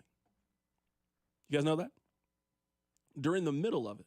It wasn't like at the end of it. Like, the Patriots won multiple Super Bowls after their all-pro tight end was kicked out of the league and ultimately went to jail and later committed suicide because he had committed multiple murders. Patriots kept things going. Chiefs' run is over because one of their star players took pictures for a magazine in the offseason. Now, I don't know why Travis Kelce, who is from Cleveland, Ohio, I don't know why he's in the swamp taking pictures with pythons. I was a little confused at the artistic direction of the shoot. But, man, I don't care what Travis Kelce is doing in his free time. Did he miss practice to take these pictures? Or was this just free time in the offseason and you get the opportunity of a lifetime to sit down with, I mean, maybe the biggest magazine in the world, certainly in the conversation for biggest magazine. There ain't that many popular magazines that are still going, and they want to write a story about you and your life, and you got to take a couple of pictures. Yeah, of course I'm taking the pictures. There's no player in the league that would have turned down this opportunity. I don't think that any of the Travis Kelce stuff off the field has anything to do with his on-the-field performance. I really don't. I don't say that to be a homer. I just say that I think this is the case for most people. You have interest outside of your job. And yes, sometimes do you get too focused on some of the other things? Yeah, I think that happens with people. I don't want to make it seem like that never happens with people. Yeah, that happens. But I think that everything that Travis Kelce has done is a normal evolution of you as a person as your career is starting to wind down. I think having a podcast and you thinking about your life as more of a business, I think that's normal. I think you see this with fighters all the time. Now, I do understand the logic of, hey, like once you kind of remove that thing that gives you an edge, it's kind of hard to turn it back on if you're an individual. But I don't know if that's the issue for the Chiefs. Certainly not at quarterback. You want to know the Patriots run, why it was so good? Despite losing a lot of people in the short term. They lost a lot of coordinators, a lot of great players, a lot of people came and went when it came to the Patriots. You know when the Patriots were good up until basically the final year of it, as long as they had Brady and Belichick. and they were still at the absolute top of their profession. They were still really, really good. The last time I checked, that's still the case for Kansas City. Like, nothing's changed there, right? Sure, they lost the Super Bowl. Yeah, of course. They still got Patrick Mahomes. They still got Andy Reid, right? We still think they got one of the 5 best defenses in the league. Tell me when best coach in the league, best quarterback in the league, top 5 defense, tell me when that wasn't a thing in the National Football League. Like, I don't care what the new it thing is. If you just got those 3 things as your foundation, man, you got a chance to be really, really good this upcoming season.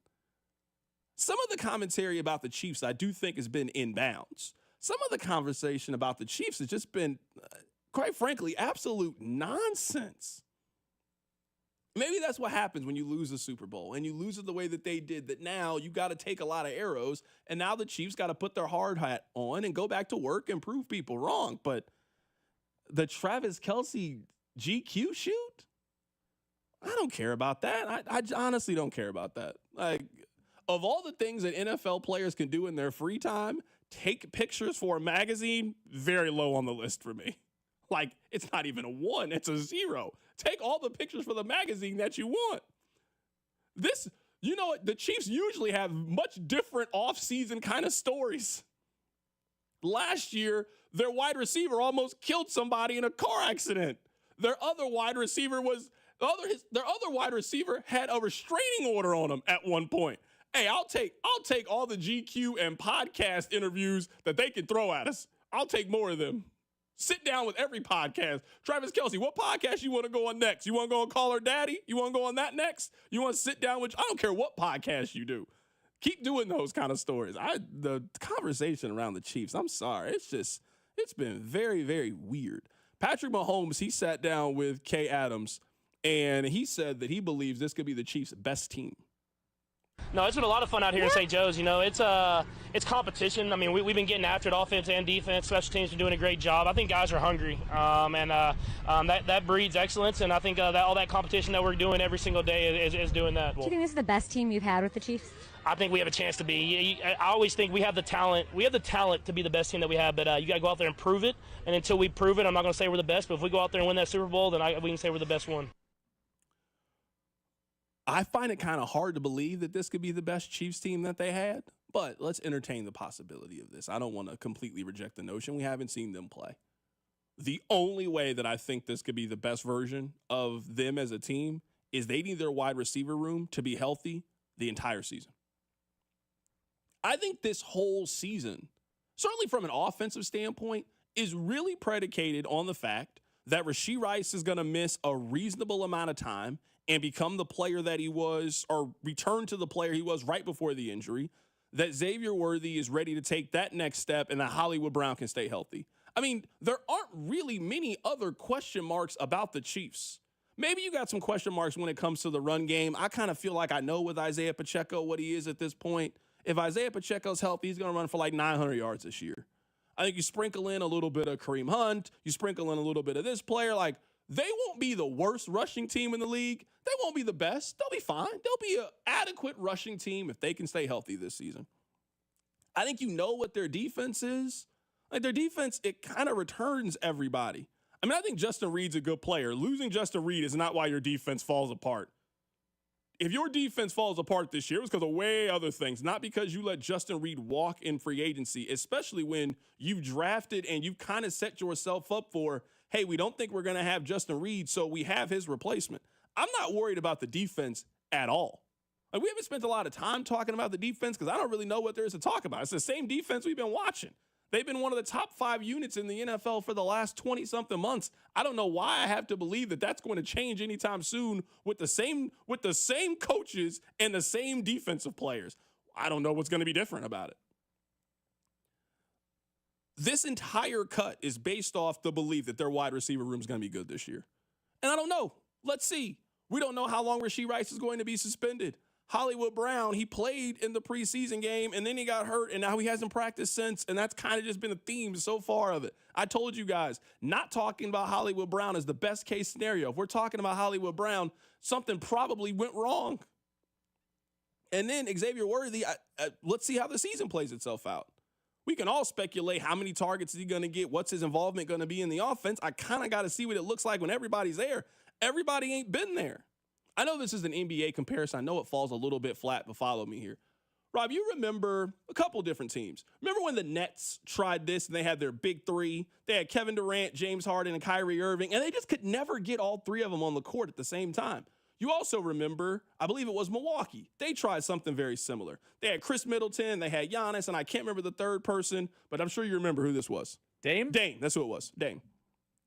And they could never get all of them healthy at the same time. I don't want that to be the Chiefs. I don't want us to talk about, 2-3 years from now, man, the Chiefs wide receiver unit in 2025 and 2024 had a chance to be really good. Man, they just couldn't get everybody healthy at the same time. We have no clue what that looks like. None. We've never seen a game with all of them healthy on the field at the exact same time. I don't know when we'll get that. The earliest will probably be week 4, week 5, and the absolute earliest. And then we got to hope that when Rashee Rice gets back from injury and he plays in week 6, week 7, we got to hope that the other two guys are healthy and available and playing. We've never seen what their offensive plan looks like. Not once. We've never got a chance to see what it looks like. So if this is going to be the best team that they've had, I mean, it's not impossible that that's the case. I mean, they won 15 games last year with this team, and they went to the Super Bowl, and they returned a lot of the same teams. It's not out of the realm of possibility that this could be the best team that they ever had, but it's all predicated on they just got to be healthy and productive at wide receiver, and so far, that's been one of their few challenges. They've had many challenges. Keeping all of them healthy and available and on the field at the same time has been their biggest challenge. I mean, that's my one concern with this group. And I get your analogy about the big three, but doesn't the scouting report for Hollywood Brown say that it's going to be more difficult than not to get him on the field at the same time as the other two? Didn't we see that last season? Hasn't he been a guy that I believe, I don't have his Pro Football Reference page right in front of me, he only played a full season once in his NFL career. He is a guy that gets hurt. Now, I'm not saying he's Sammy Watkins level of hurt, but he's a guy that battles with injury. We know Rashee Rice is going to be suspended. Is it possible that the worst case scenario is a possible likely outcome because the back of his football card, he being Hollywood Brown, says he ain't playing every game. So that lack of big three could be a thing.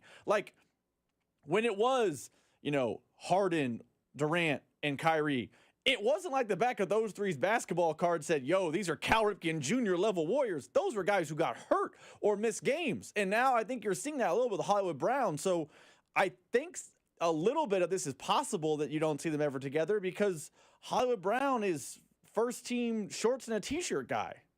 Yeah, that wasn't really the knock on Hollywood until he basically got here. Now I'm not going to make it seem like he was hurt before he got here. It wasn't like long, but it was bumps and bruises that kept him out of 2, 3, 4 games a year. Yeah, but I feel like I can live with that.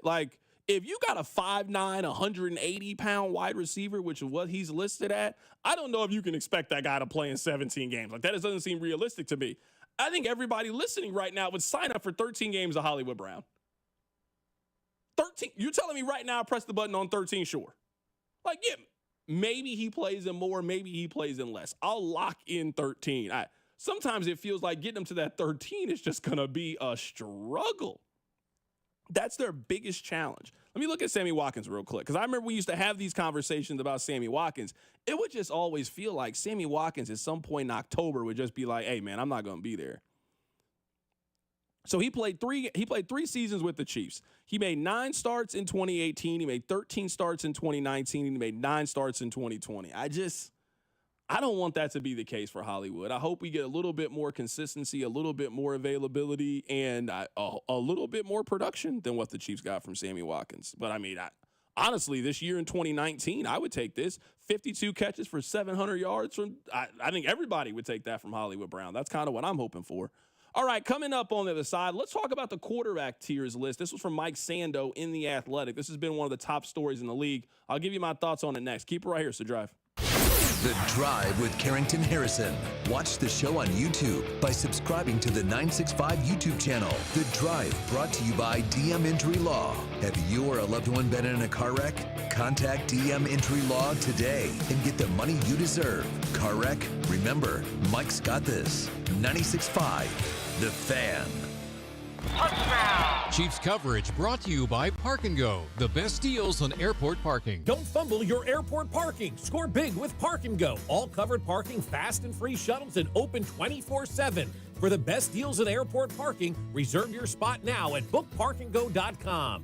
Park & Go, family owned and fan approved. Our biggest deal is back. The Tires at Cost sale at Telly Tire and Auto Centers. You pay what we pay. No gimmicks, no catch. All in-stock tires from Telly's huge inventory at cost. Plus mounting and balancing by certified tire technicians for only $27.95. The top brands, the lowest possible prices, with a 30-day ride guarantee and lifetime tire protection. There's never been a better time to replace your worn-out tires. These unbeatable savings won't last long. Hurry and reserve your tires today. Take care of your car. Take advantage of our sale. Take it to Telly. Additional charges apply for junk tire disposal and road hazard warranty. Want to see the 2015 World Champion Royals swing it again? Come out to Home Run Derby X at Kauffman Stadium for a reunion on September 13th.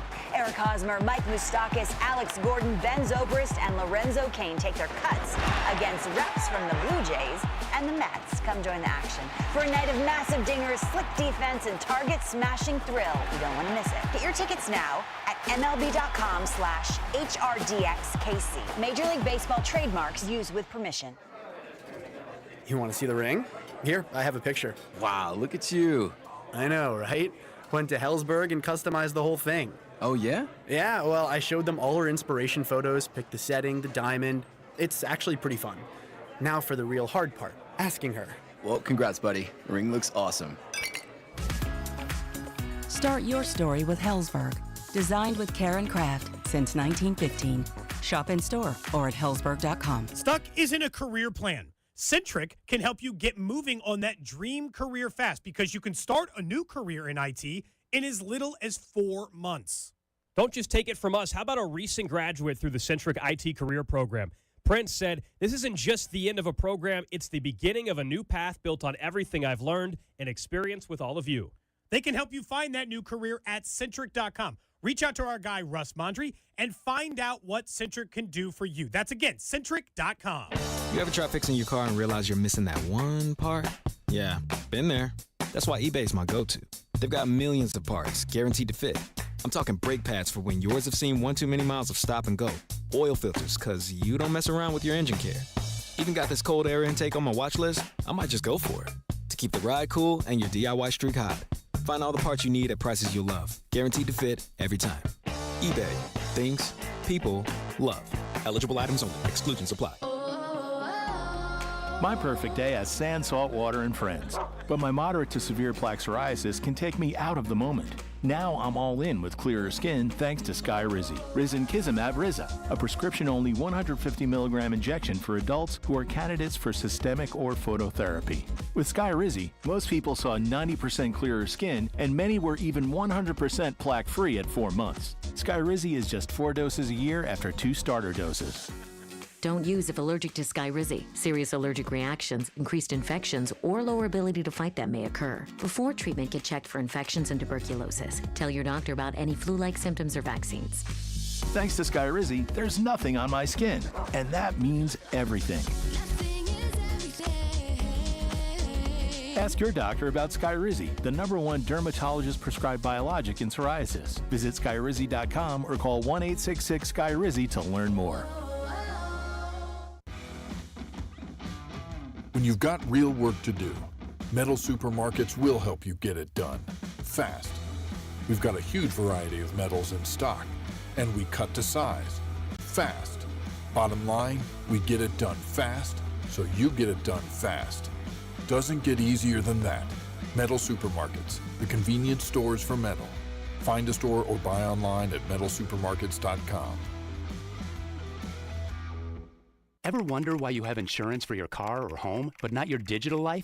Meet WebRoot Total Protection, your digital bodyguard that includes antivirus, identity protection, VPN, cloud backup, and more. With plans for individuals and families, WebRoot takes the guessing game out of cybersecurity so you can get back to living your best life online. Go to webroot.com/radio and get 50% off today. That's webroot.com/radio to get 50% off today. Live a better digital life with WebRoot because peace of mind shouldn't be optional.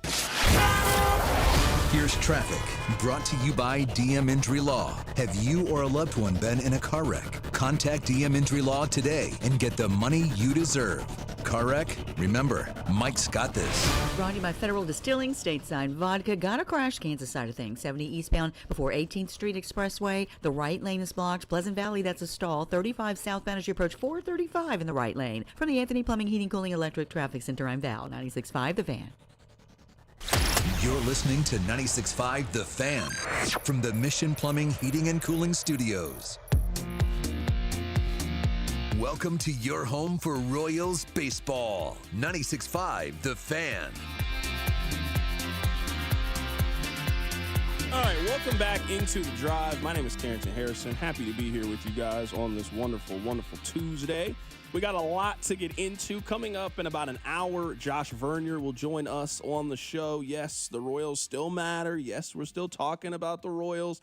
J.J. Piccolo, he was on Cody and Gold, and he was talking about the mistakes that have been costing the Royals this year. Well, there's no doubt that we've made a lot of mistakes that have really hurt our chances to win a ball game. And, you know, it's no secret our offense has struggled this year. I mean, we've been talking about it all season. And, you know, when you're not necessarily clicking on all cylinders on offense, you better play good defense. You better run the bases well. You got to do all the other things right. Fortunately, our pitching has given us the opportunity to even talk about the playoffs right now. But we do believe the bats will come around. But whether the bats come around or not, or the pitching sustains what it's doing, we cannot make some of the mistakes that we've made over the last, you know, magnified here the last 10 games or so, because it's, you know, really is damaging to your chances to win a game. And, you know, we've talked about it with the coaches, and how do you explain it? You know, I know our processes are no different, and I'd say even better than they were last year. Our results haven't been as good. So why is that? And I think what's happening is because there's been some expectations this year, you know, as a team that went through one season in the playoffs, you start putting more pressure on yourself, and you're trying to force things. We don't need to force things. We need to play smart baseball. So whether it's a miscue in the field or a missed opportunity on the base paths, you know, we have to eliminate those mistakes, because sound baseball is something that we take a lot of pride in throughout our organization, from the minor leagues on up to the major leagues. And we haven't been as sound this year as we were last year, hence our record. At some point, kind of seeing is believing, at least when it comes to the Royals. And I just don't know if I have a lot of trust or confidence that they're going to be able to play that mistake-free baseball that we're talking about. I mean, sometimes there are, like, obvious reasons why you are what you are. Like, you know, you guys watch the Chiefs. Why did the Chiefs win 15 games last year? Why? Well, they win it because they have an excellent coaching staff. They win it because they have one of the best defenses, and the Chiefs are the best in close games. The Chiefs very rarely make mistakes that beat them. They usually capitalize on your mistake. They capitalize on your missed field goal. They block your kick. That's why the Chiefs won 15 games. If I ask you, hey, why was this team bad? Well, why was this team just okay? Why was this team just fine? I think we see how the Royals could make the playoffs. I think we also have enough understanding of what could potentially keep them out of the playoffs. And as we are entering the 120th Royals game of the year, I think we kind of got a lot of evidence to suggest the Royals are just fine. And I'm not saying that like that's a bad thing. The Royals have not been just fine in many seasons in our life. But we are, I mean, what's that, 70%, 80% done? If my math is correct, I mean, we're about done with the baseball season. We don't have a whole lot left. In fact, that's probably like 75% of the baseball season. The Royals have just been fine for most of the baseball season. They will need to be exceptional for the final 25% of the season if this team is going to make the playoffs. And can they be that team that does it? They just got to get the things to align. And at least so far this season, whether it's been health, whether it's been the bats, whether it's been attention to detail, it's been really difficult to get all of those stars to align at one time. Think about the Royals in 2015.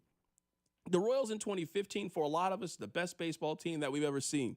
I mean, the Royals had to get all of their talent to align, and they still also needed a little bit of good fortune. They needed a ball to bounce away. They still needed a great comeback. Like, it's hard to win a championship. Your margin for error is just so razor thin if you're going to be able to do it. And at least so far with this team, they just haven't gotten all of the things aligned. in order for you to really have prolonged, sustained success. I want to play one more cut from J.J. Piccolo, and we'll get to the quarterback tiers from Mike Sando in The Athletic. Here is J.J. Piccolo talking about the urgency of the club with the playoffs right around the corner. Well, there's urgency in the sense that there's just over 40 games left in the season, so you got to make a move at some point. But at the same time, if we're thinking about what our record is on September 15th, and here we are on August 12th, we're probably making a mistake. We got to go night to night, and tonight's the most important game of the season, and tomorrow afternoon will be the most important game of the season, and that's the way we've got to play it out the rest of the year. But we just got to take every day in stride and do the best we can and try to put ourselves in a position to somehow get into this wild card spot. So the Royals coming up later today, they have a home game against the Washington Nationals. That game first pitch is around 6:40. We'll be off at 5:30 today for the Royals pregame show. We'll hand things off to Josh Vernier. Speaking of Vern will be on the show an hour from now. We'll get his thoughts on the Royals as we are heading towards the final 40 games of the season for the home team. All right, let's talk about this quarterback tiers. There are some things that let you know that football is right around the corner. The Hall of Fame game lets you know that football is right around the corner. When you get that Phil Steele college football magazine in your hand for the first time, it lets you know that football is right around the corner. When you're playing Madden or the college football video game, it lets you know that football is here. Another one of those things is the Mike Sando quarterback tiers list. Now, it's something that I look forward to every year. I just like hearing what people think about the quarterback position. So, you know how they do it. They do it based on tiers. So, tier one, a tier one quarterback can carry his team each week. The team wins because of him. He expertly handles pure passing situations. He has no real holes in his game. Now, we know the top four that are on this list. I don't got to read them to you. We don't have to discuss them. Everybody knows who the top four quarterbacks in the league are. We might disagree about the order that they should be in, but we all know who they are. So the question is, who's the fifth? Who do general managers and scouts and coaches think is the fifth best quarterback in the league? Or what quarterback do they think fits this criteria?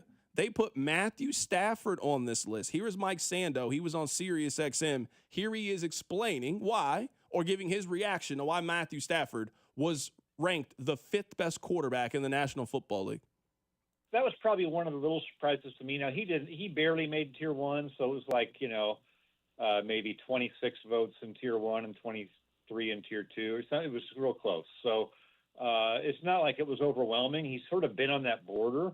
I think it's just a respect for the fact that, he's a Super Bowl winning quarterback who keeps driving success with the Rams when he plays, and had a really good year. And they were a breath away from the championship game in the NFC last year with him, really laying on the line. So I think there's a lot to respect about him, and he does have the skins on the wall now with the Super Bowl. So I think that's where that came from. Even though I'm a little bit with you, like if he was in tier two, and that wouldn't surprise me. No, that's probably what I would have predicted. I believe that when Matthew Stafford is healthy, I believe that he is the fifth best quarterback in the National Football League. This is the question, though, with Matthew Stafford, and this is where I think Tom Brady has done us the most harm. I mean, Tom Brady has done a lot of harm in his NFL career, don't get me wrong. I mean, they were watching your plays. They were deflating footballs. They did a lot. But the thing I think that Tom Brady is the worst at is Tom Brady made you think that every old quarterback can still play because he did it. That's not the case. We've seen some quarterbacks instantly fall off in the middle of the season. You guys remember that year for Ben Roethlisberger? Remember how the Steelers started off the year like 11-0 or whatever? And then next thing you know, it was like, hey, Ben Roethlisberger, he looked kind of old all of a sudden. Oh, what are you talking about? They're 11-2. I don't know, man. I'm watching the games. He looked kind of cooked to me. He ended up being cooked. Do you know how many seasons Matthew Stafford has played? Rob, just take a guess. How many years do you think Matthew Stafford has played? I can probably do the math here if I think about it. I think he was the first pick in the 07 or 08 draft, so that's, 17 seasons? This is going to be his 17th year in the National Football League. I'm just saying, think about this. That's a lot of football in the body. A whole lot of football. Before Tom Brady came around, we didn't think that you could play at a super high level in your 17th year of playing quarterback. Now, I know, guys, the game's different and guys are taking better care of their body. He just got an epidural. this week and is not practicing. He's got an aggravated disc in his back. They were trying to trade Matthew Stafford this offseason. You remember that. They were at odds for basically the entire March. I don't know, man. I'm not ready to turn my back on Matthew Stafford, but I do have some concerns. It's kind of like that one scene in Knocked Up. Remember that scene where Leslie Mann's trying to get into the club and Craig Robinson's the bouncer? And then he's like, you old.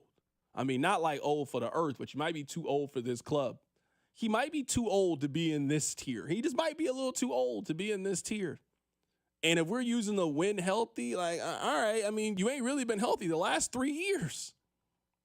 Since they won that Super Bowl, you ain't really been healthy. I mean, that year you won the Super Bowl, I mean, you were great. Don't get me wrong. 2021, Matthew Stafford, that first year with the Lions, or with the Rams, he was phenomenal. Threw for almost 5,000 yards, 40 touchdown passes. Stafford was that guy. Since then, he has thrown 10 touchdown passes, 24 touchdown passes, 20 touchdown passes. He just ain't been the same dude. I think 5's a little too high on this list, and I like Stafford. I really do. And I think when he's healthy, he's that guy. I can't put Stafford at 5, given the information that I have right now. I can't do it. I can't do it. I want to do it. I can't do it. So then moving on down the list. So that was the tier 1. Then at tier 2, they had a tier 2 quarterback can carry his team sometimes, but not as consistently. He can handle pure passing situations in doses and or possesses other dimensions that are special enough to elevate him above tier 3, but he has a hole or two in his game. This list was kind of big. Jaden Daniels, Justin Herbert, Jared Goff, C.J. Stroud, Jalen Hurts, Baker Mayfield, Dak Prescott, Jordan Love, and Brock Purdy. So they had a cavalcade of individuals in this second tier of guys. Now, I don't think that that's wrong. I don't think it's unfair to put these individuals in this list, but this is what I would argue with, and this is going to go with what I'm going to play here with Mike Sando, who is on Sirius XM. I don't like that we do this when it comes to quarterbacks. I just watched that SEC show, that Any Given Saturday show. Maybe you've seen it, maybe you haven't. But even if you haven't seen it, trust me, you've seen it. And they go inside the locker room. And you know what football people love to tell us? They love to tell us how much of a team game that football is and how you can't do it by yourself and how everybody's got to do their job and do their role in order for you to be successful. We hear this. Some of you played football at a high enough level. You know exactly what I'm talking about. But then somehow when we get to the NFL, if you play with too good of a teammate, it then becomes a curse. Never makes sense to me. Now, I'm not here to tell you that I think Jalen Hurts is the best quarterback in the league. I don't think that. I also wouldn't have put him in tier 1. I would have put him in this tier 2. But it's also very weird to me how with Jalen Hurts, I feel like we move the goalpost all the time, or we do that with these other quarterbacks. Like, we want to see you do it without any teammates, and then it's odd to me. I don't know why we do this with guys. I think that Jalen Hurts has done the most important things, and I would also say Brock Purdy in certain times have also done this as well. When their team has kind of needed them to step up and make plays, I mean, they've done it. Sure, Jalen Hurts is not going to throw for 5,000 yards. He's not going to throw for 45 touchdowns this season. I feel like when the Eagles have asked Jalen Hurts to make a big play, I feel like he's made it. We talk about this tush push. I mean, isn't he the most important part of the tush push? I mean, he's the one carrying the ball. I feel like why they run that play, why it's so successful, even though they've lost the Hall of Fame center that they have, and why the play is so effective is because of Jalen Hurts. I mean, we see other players run it. We see other teams run it. It isn't nearly as effective. I feel like he kind of deserves some credit for that. I've seen him in 2 Super Bowls against a top 5 defense, against a defense that has had all the time in the world to prepare for him. I feel like he's made plays in both of those Super Bowls, and you could argue has outplayed the best quarterback in the world in both of those, at least from a number standpoint, certainly in the second one. The first one, Mahomes was great down the stretch. I just don't know why with Jalen Hurts, we do the same thing with Brock Purdy. We do the same thing with the quarterbacks outside of the top tier. I'm not here telling you that I think Jalen Hurts or Brock Purdy is Patrick Mahomes or Josh Allen. I don't think that. But I think we see that there are a special select of 3 or 4 quarterbacks. And then there's a big group in that tier 2 that's like really largely dependent on all of the things that are around you, their team, because that's what football is. What's your offensive line? What's your run game situation? Who's calling the plays for you? Who's catching the ball for you? I feel like all of those things matter when we're evaluating a quarterback, but somehow we try to view quarterbacks in a prism and take those things away. It's just very odd how we discuss them. Here is Mike Sando. He was on SiriusXM, and he's talking about how the league views Jalen Hurts. I think there's an acknowledgement there that he's a good quarterback, but just in a great situation, and they've done things to minimize him as a passer. Well, you might do that too with Saquon Barkley there. So there's a little bit of a feel that when he absolutely has to throw the ball, that it doesn't look as good as it does for some of those other guys that are in tier one. There's a healthy respect for him, but I think most people in the league feel like if you put him on a league average team, he'd probably drop a few notches here and wouldn't be able to carry it as well, especially as a passer. I feel like that's the case with like 13 guys in the league, though, right? Am I crazy in thinking that? Again, there's 4 or 5 quarterbacks that are largely dependent on team situation, et cetera, right? Like, not dependent on those things, excuse me. Like, I've seen Mahomes do it with a bunch of different guys. I've seen Josh Allen do it with a bunch. I've seen those guys do it. And then in that next tier, I mean, C.J. Stroud was everybody's favorite, and then his offensive line got worse, and he wasn't the same. Brock Purdy took his team to a Super Bowl. You then take his left tackle away and his running back. He's just not different. I just feel like we kind of know this with guys. Like who you play with, your teammates, your situation. I kind of feel like it matters.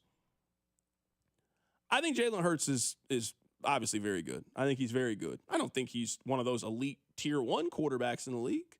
But every time that the Eagles have asked Jalen Hurts to make a play, he has made a play just about every single time they've asked him over the last 3 or 4 seasons. And as a quarterback, I don't really know what else the job requires of you other than that. When they've needed a big run play and they've asked Jalen Hurts to do it, they convert most of the time. When they ask Jalen Hurts to make throws to help beat really good teams, I feel like for the most part he's made those throws. I don't really know what more we're supposed to evaluate the quarterback position other than that one thing.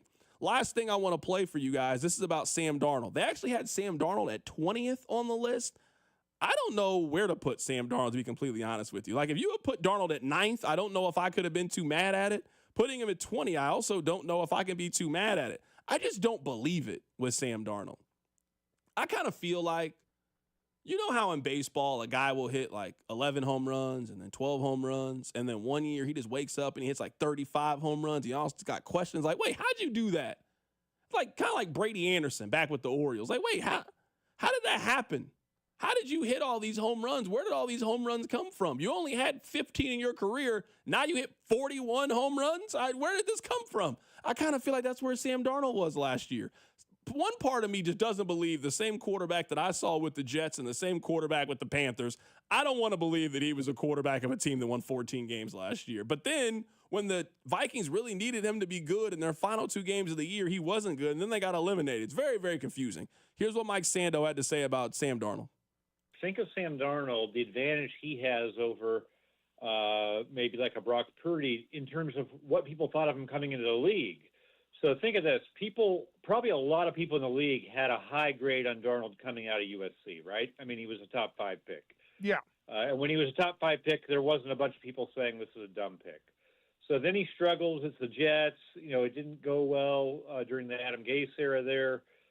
And now you put him in a good situation like Minnesota with, Kevin O'Connell's done a nice job with quarterbacks. They have, arguably the best wide receiver in the league, a good scheme. And now he has a good year. And I think some of those people that thought that Darnold was going to be good now kind of in their minds see the evidence, right? So I think that could be some of it. The other part is, he had a great year. And he came in at exactly tier 3. So that was Mike Sando on Sam Darnold talking about the quarterback tier list. I would highly encourage you guys to check it out. It was a very, very intriguing list. They had Matthew Stafford in tier 1. I wouldn't have put Stafford in tier 1. I would have put him in tier 2. I do think when Stafford is healthy, I think that Stafford is the 5th best quarterback in the league. I kind of have those questions of when Matthew Stafford's going to be healthy. But when he's healthy, he's certainly one of the better quarterbacks in the league. They also put Jalen Hurts. He was 10th on this list, and they had Sam Darnold at 20th. If you want to check out the list, I would highly encourage you to do it. It's really, really great work. It's one of the best NFL pieces that is written over the course of the season. Mike Sando does this every year for The Athletic. Coming up at the bottom of the hour, a story that I simply don't understand. I'll explain. Keep it right here, so Drive. You're listening to The Drive with Carrington Harrison, host of the Random Royals lineup on 96.5 The Fan. Baseball with the Royals. Brought to you by DM Injury Law. Have you or a loved one been in a car wreck? Contact DM Injury Law today and get the money you deserve. Car wreck? Remember, Mike's got this. This report is brought to you by Surfside Iced Tea and Vodka in Surfside Lemonade and Vodka. Surfside Iced Tea and Vodka in Surfside Lemonade and Vodka. Proud partner of the Kansas City Royals. Each can of Surfside is only 100 calories, and the best part, 0 bubbles. Grab it at the K or ask for it at your favorite bars and liquor stores. Start the school year with hot deals on lunchbox favorites and snacks. This Friday through Sunday, shop back-to-school must-haves like Hy-Vee cereal, Lunchables, family-size Little Debbie snacks, and Goldfish crackers. Stock up on Coke 12-pack cans just $4.99 and Jack's Pizza only $2.99. Too busy to shop? Order through Aisles Online. Schedule a pickup or delivery and leave the shopping to us. Save time, save money during the 3-day back-to-school sale this weekend only at Hy-Vee. Well, if you're like me, the busy season is here. It's back to school time. It's back to sports time, and that means we are so busy every single day. And Hy-Vee's Aisles Online helps us out so much. It's so easy. Just download the app or go to Hy-Vee.com. Choose your store, select your items, and Hy-Vee does all the shopping. All you have to do is pick up the order or have it delivered to your home. Hy-Vee is taking care of everything as we head into the fall season. Save time, save money. What could be better? Only at Hy-Vee. Hi, this is Toby Tobin along with Jason Goodenkoff with Lewisburg Ford, Lewisburg, Kansas. Hi, Jason. Hello, Toby. Do you have any good deals going on pickup sale? We got great deals, Toby. Right now, we've got amazing incentives. Always $50 over invoice only at Lewisburg Ford. But listen to this, 2024 F-150s up to $16,000 off of top MSRP. Plus, you get a 2-year free maintenance plan when you buy from Lewisburg Ford. Whoa, that's good. Absolutely. And listen to this, on 2025 F-150s, we've got 0, 0, 0. 0 down payment, 0% interest for 48 months, and 0 payments for 90 days, along with a 2-year free maintenance plan, Toby. Am I able to get a lease? Absolutely, Toby. We got a 25 F-150 Super Crew STX, 36-month lease, only $499 a month plus tax with 10,500 miles. I'm on. Okay, but everything else, you buy at $50 over your cost. Every single day, $50 over invoice at Lewisburg Ford, and only at Lewisburg Ford, Toby. It goes on all the time. What's your phone number? 816-444-2300. LewisburgFord.com.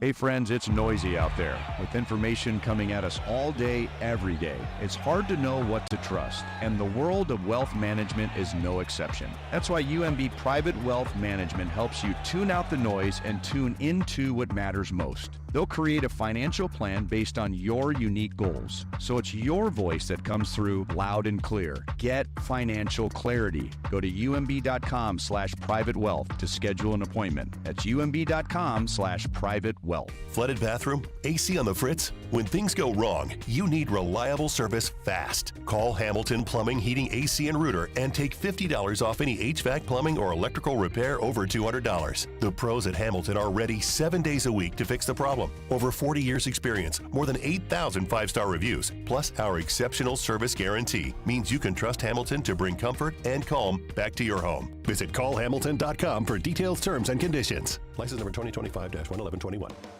Hey, it's Gold, and Circa Millions and Circa Survivor are back with a massive $21 million in guaranteed prizes. Circa Million, pick 5 games against the spread each week, 126 ways to win with $6 million guaranteed. Circa Survivor, 1 pick a week, no point spread, last the longest to win it all. $15 million guaranteed. Enter in Nevada, play from anywhere, $21 million guaranteed. Visit circasports.com for details. MIAA fans, it's that time of year. Beginning August 19th, you can purchase 2025-26 MIAA Network monthly subscriptions, annual all-access passes, and individual broadcasts at fan-friendly rates. All MIAA conference regular schedule contests across 7 sports and other select contests will be streamed live on the network. Don't miss the 48-hour flash sale from noon on August 19th to noon on August 21st for $10 off the annual subscription rate. For more info and to sign up today, visit the MIAAnetwork.com. The MIAA. Bring your A-game. When you've got real work to do, Metal Supermarkets will help you get it done. Fast. We've got a huge variety of metals in stock, and we cut to size, fast. Bottom line, we get it done fast, so you get it done fast. Doesn't get easier than that.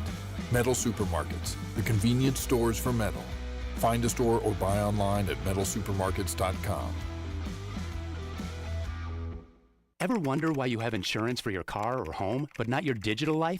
Meet WebRoot Total Protection, your digital bodyguard that includes antivirus, identity protection, VPN, cloud backup, and more. With plans for individuals and families, WebRoot takes the guessing game out of cybersecurity so you can get back to living your best life online. Go to webroot.com/radio and get 50% off today. That's webroot.com/radio to get 50% off today. Live a better digital life with WebRoot, because peace of mind shouldn't be optional.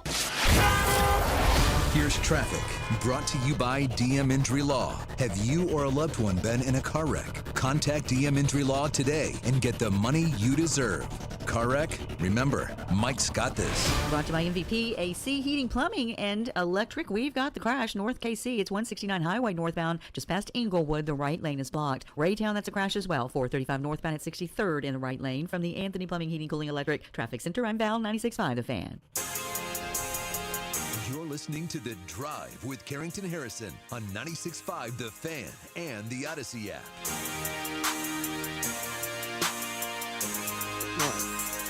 We're going to get back to very serious sports things coming up at the top of the hour. I listened to the Bill Simmons podcast yesterday, and he has Josh Allen as the best quarterback in the league, and I want to talk about that. But before we do that, I want to share a story with you guys. Now, I have never proposed to anybody. I've never really even come close to proposing to somebody. A lot of you have proposed to somebody, and that's great. I hope that it went well. I hope that she said yes. I hope that it was well planned. I hope that it was memorable. I hope it was filled with love and memories. This is a story that's, kind of about that. So I'm randomly scrolling on TikTok, and a story pops up, and I thought, ooh, we got to talk about this. This story comes from Fox down in Houston, and I don't even know if I can set it up appropriately. I just got to play it for you. A couple's 7-year-long love story. They tied the knot in May of this year, but it was quite the journey to get there. Luke first proposed to Sarah back in 2018. They had only been dating for 6 months, and Sarah wasn't ready to take that next step, but they continued dating. Luke went on to propose. I feel like you need to sit down before I tell you this. I'm sitting. He proposed 43 times. I'm about to stand up and walk away. 43 different times before she finally said yes. Some of those proposals involved castles, horseback riding, many fancy restaurants. I have so many questions for those of you that have actually proposed to somebody. Now, again, I've never been in this situation, so maybe I'm not one to judge, and I hope that these comments don't come off as judgmental, because that's not the energy that I have. But you're telling me that you asked a woman to marry you? Like, you went through the process of talking to her dad and getting down on one knee and planning it, and you went through all of this. She told you no, and you guys continued your relationship afterwards?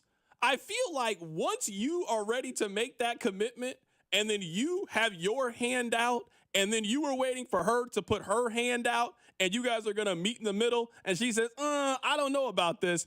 I don't know. I feel like in that moment that your relationship can never be the same. But 42 times? I'm trying to wrap my mind around you taking somebody to a castle. I don't even think I've ever been to a castle before. I don't know where one is. You were telling me that you love this woman so much that you took her to a castle like she was a Disney princess, like she was Jasmine or Rapunzel or something. You took this woman to a castle. I'm sure you didn't just go to a castle in some T-shirts and some shorts. No, you went there, you was kind of dapper. And I imagine she also was kind of dapper. I'm also guessing that you don't go to a castle at 9 o'clock in the morning to propose. You went when the sun was starting to set. I mean, this is a picture-esque moment that you want to have with this woman. And you get down and you're like, baby, I love you. I can't envision my life without you.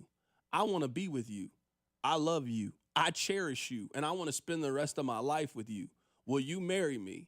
And she looks at you and hesitates and said, let me think about it. That's the end of our relationship. 42 times? I want to talk to both of these individuals. I want to talk to the person who persisted 42 times of hearing no. 42 times. You kept hearing no, but just didn't care. Just every day showed up to work. I want to know what kept you asking this person to marry you. I also want to find out on the other end, what was it about number 43 where you're like, all right, sure, let's do it. You said no a bunch. You said no on 10. You said no on 19. You said no on 25, 31. You said no at 40. Somebody asked you the same question 40 times and you say no.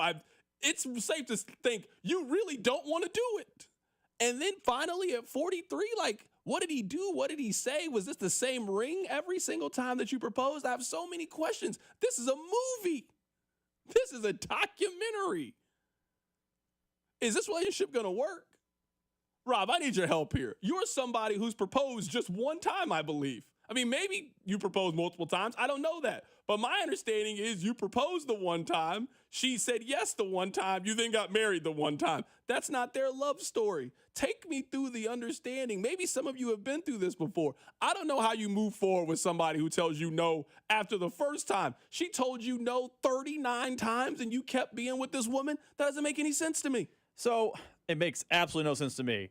I kind of understand if you stick together after the first one, because per the news story, they said they started dating in 2018. 6 months later, he proposed. Okay, listen, if you propose at 6 months and she says, whoa, I love you and I like where this is going, but we're at 6 months, let's, pump the brakes a little bit and let's get to know each other better. I could at least see you like, oh, okay, that's fair. I'll stick around and propose again.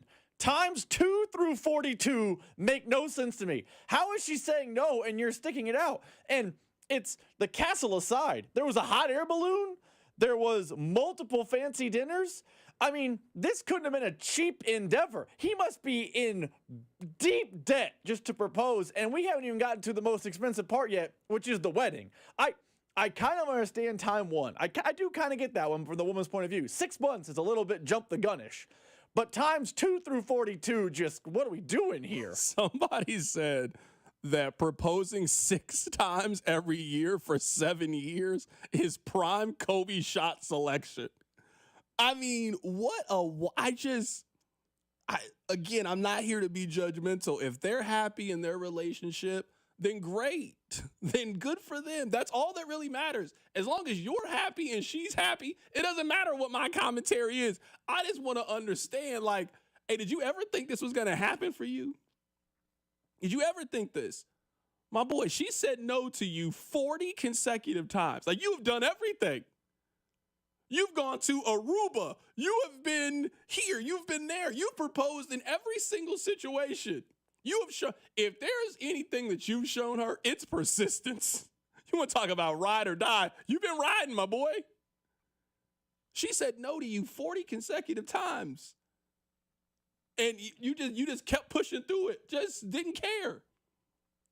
That's real love and dedication. What is she telling her friends? Because her friends in the group chat, low key, they was clowning you. I'm serious, they were clowning you in the group chat. We all know that the girls got the little group chat going on, and they know everything about you and her relationship. They looking down at you. They laughing at you. 40-something times? That's wild, man. Hey, good luck to them, man. Somebody said it was a war of attrition, and our guy won. Nah, he won. No, he Did he win? Won. I mean, he got engaged, but are we thinking, really this is going to last? If it might be him. Like, he couldn't identify the right moment 40 consecutive times. Maybe he has other problems. I mean, I don't know what it is. It could be a lot of things. Like, I have absolutely no clue. 43 times is a crazy number. of proposals. I mean, she eventually said yes. They got married after 7 years. Hey, man, congratulations, man. I mean, that guy's right. On average, he proposed every 2 months for 7 years until she finally said yes. Every 2 months, you had a new proposal. Man, one day you eventually won, though, man. Hey, you know what? Keep firing, man. Keep firing. My man certainly kept the gun loaded. He did. No, she eventually said yes. All right, coming up at the top of the hour, let's talk about this Bill Simmons conversation. So Bill Simmons made his own quarterback list, his own quarterback tier. He did not have Patrick Mahomes at number 1. He had Josh Allen at number 1. We'll talk about it. We'll react. Keep it right here. It's The Drive. The Drive with Carrington Harrison on your home for Kansas City sports. 96.5 The Fan. Brought to you by DM Injury Law. Have you or a loved one been in a car wreck? Contact DM Injury Law today and get the money you deserve. Car wreck? Remember, Mike's got this. Here's traffic, brought to you by DM Injury Law. Have you or a loved one been in a car wreck? Contact DM Injury Law today and get the money you deserve. Car wreck? Remember, Mike's got this. This one brought to you by O'Reilly Auto Parts. Downtown, a new stall, 35 southbound as you approach 12th in the right lane. And then the crash in Overland Park still there, 35 northbound as you approach 435 westbound. From the Anthony Plumbing, Heating, Cooling, Electric Traffic Center, I'm Val, 96.5 The Fan. Only $39 for an AC tune-up. Book now at themvpkc.com. MVP Air Conditioning, Heating, Plumbing, and Electric is your home's MVP this summer. Get a summer AC tune-up for just $39 and avoid costly repairs. Call today, 913-214-1212. Or visit themvpkc.com. MVP, one call, does it all. Actual price will depend on product and subscription plan. Featured products are compounded drug products, which the FDA does not approve or verify for safety, effectiveness, or quality. Prescription products require an online consultation with a healthcare provider who will determine if appropriate. See website for details, restrictions, and important safety information. Want a boost in and out of the bedroom? Hims has you covered. Introducing a new 2-in-1 approach to level up your game. Tadalafil for better bedroom performance and zinc for testosterone support. Put it all together and you've got what you need to turn things all the way up. Getting started is simple. Just go to hims.com/joy to start your free online visit. Through Hims, you can access ED treatments including pills, chews, and more. 100% online. No office visits, no pharmacy lines. Just fill out a simple intake form and a licensed medical provider will determine if treatment's right for you. If prescribed, it ships free and discreetly to your door. Find affordable treatment options at up to 95% less than brand names at hims.com/joy. That's hims.com/joy, HIMS.com/JOY. This report is brought to you by O'Reilly Auto Parts, your professional parts people. Get a $15 O'Reilly Auto Parts gift card after rebate when you buy 5 quarts of select Mobil 1 synthetic motor oil in-store or online. O'Reilly Auto Parts. Want to see the 2015 World Champion Royals swing it again? Come out to Home Run Derby X at Kauffman Stadium for a reunion on September 13th. Eric Hosmer, Mike Moustakas, Alex Gordon, Ben Zobrist, and Lorenzo Cain take their cuts against reps from the Blue Jays and the Mets. Come join the action for a night of massive dingers, slick defense, and target-smashing thrill. You don't want to miss it. Get your tickets now at MLB.com/HRDXKC. Major League Baseball trademarks used with permission. DQ presents The Sound of Happy. Hear that? That's the DQ Chicken Strip Basket. Only $7.49 for a limited time. We're talking 4 100% white meat seasoned chicken strips served with fries, Texas toast, and DQ signature country gravy.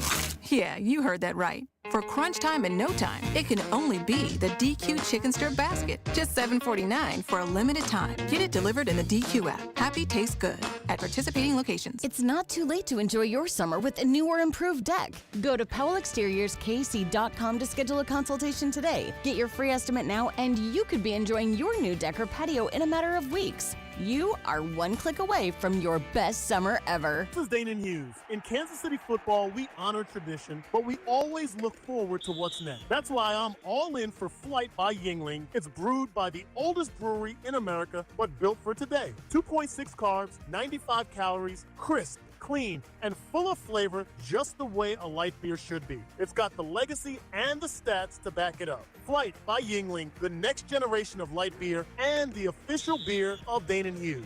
V.G. Yingling and Son, Pottsville, Pennsylvania. On Tuesday, August 26th, it's FanDuel Futures Day, a new holiday for football fans. It's 24 hours of deals on all your favorite season predictions. So you can take a flyer on the MVP race. Yeah, Patrick Mahomes is 6.5 to 1 to win MVP. But further down the board, how about Tampa Bay Bucks quarterback Baker Mayfield sitting at 25 to 1? Maybe you want to crown your champion in August for a divisional race. How about taking a flyer on the Jags in the AFC South, sitting at 3 to 1 to win their division? Mark your calendars. This is your day for your hunches, your hot takes, your calls, and your odds. Visit the FanDuel app today and start planning your futures bets now. Because Futures Day is one day and one day only. FanDuel, play your game. 21 and President in Kansas. FanDuel is offering online sports wagering in Kansas under an agreement with Kansas Star Casino, LLC. Gambling problem? Getting help is your best bet. Call 1-800-522-4700 or visit ksgamblinghelp.com. Once active and adventurous, Stephanie was sidelined by joint pain. She was losing touch with what gave her real joy. I want to stay active, and if I don't do something now to feel better, that will keep me out hiking and running and doing all those activities, my health's going to suffer from it. I had the treatment at QC Kinetics. Their all-natural regenerative treatments use the restorative biologics from Stephanie's body. As the healing properties went to work, Stephanie realized something one day. I was like, wow, I don't feel any pain. I have no problem going up and down stairs. I have no problem going down mountains. Snowboarding felt good again. If you see Stephanie, give her a thumbs up. That is, if you can catch her. And now I can totally keep up with my friends in their 30s, and I'm 55. Don't even think about giving up. There's lots of life left to live. Call now for a free consultation. Call QC Kinetics, 816-412-6299. That's 816-412-6299. 816-412-6299. Chiefs coverage brought to you by Park & Go, the best deals on airport parking. Don't fumble your airport parking. Score big with Park & Go. All covered parking, fast and free shuttles, and open 24/7. For the best deals in airport parking, reserve your spot now at bookparkandgo.com. Park & Go, family owned and fan approved. You can listen to the Royals and White Sox Friday, August 15th on The Fan, AM 610, with Vern's On Deck shows starting at 6. KFMZ FM and AM HD1 and HD2, Kansas City, an Odyssey sports station. All right, so while I was off, I wasn't as plugged in as I usually am. You know, this is kind of my last trip to just kind of decompress right before the football season. I'm kind of chilling. But on Monday, I kind of plugged back in. Like, all right, hey, I got to work this week. And, let me keep up with everything that I missed. So I would say that there's about, 2 or 3 podcasts that I listen to pretty regularly. One of them is the Bill Simmons podcast. I really enjoy his commentary. I think it's a really good podcast. So this week, they were discussing the quarterback tiers, and Bill Simmons made his own quarterback tier. That's my kind of content right there. We're going to argue about quarterbacks on a podcast. Ooh, sign me up for that. Now, I was stunned at what I was listening to. Bill Simmons, he believes that Josh Allen is the best quarterback in the league. Let me play for you his rationale. I did not have Patrick Mahomes at the top of the pyramid. When it came right down to it, I just think Josh Allen's the best quarterback in the league. Game by game, regular season, durability. He can make chicken salad out of chicken. From what we saw from Mahomes last year, which I want to go into in a second, I just don't think it's fair to put him over Josh Allen, especially because Mahomes didn't win the Super Bowl last year. So when you saw that, what was your reaction? My first reaction was I thought this goes against everything I thought I knew about you in terms of, honestly, from having, read you, listened to you, working with you, talked to you. I thought you had sort of a life principle that when one guy has the belt, somebody's got to come take the belt. If it is that close, and Patrick Mahomes has been to 5 Super Bowls, won 3, has played Josh Allen 4 times in the playoffs and beat him every time. I hear what you're saying. Those aren't Josh Allen's fault. I totally agree with that. But still, somebody wins, somebody loses. That's sports. I feel like Allen needs to either beat Mahomes and get to a Super Bowl or just win a Super Bowl to actually get the belt. I guess my question is it possible that he might have peaked a couple years ago as like Apex Mahomes? I'm talking through it. I'm not trying to be a reactionary guy. I just don't think he was as good last year as he was in that 22 season and some of those other years.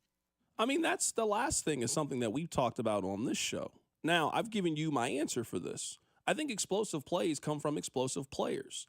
And it's not a surprise to me that the Mahomes decline, at least from a numbers standpoint, also coincides with the decline of Travis Kelce and also wide receiver turnover and injuries that they've had. Also offensive line issues that they've had.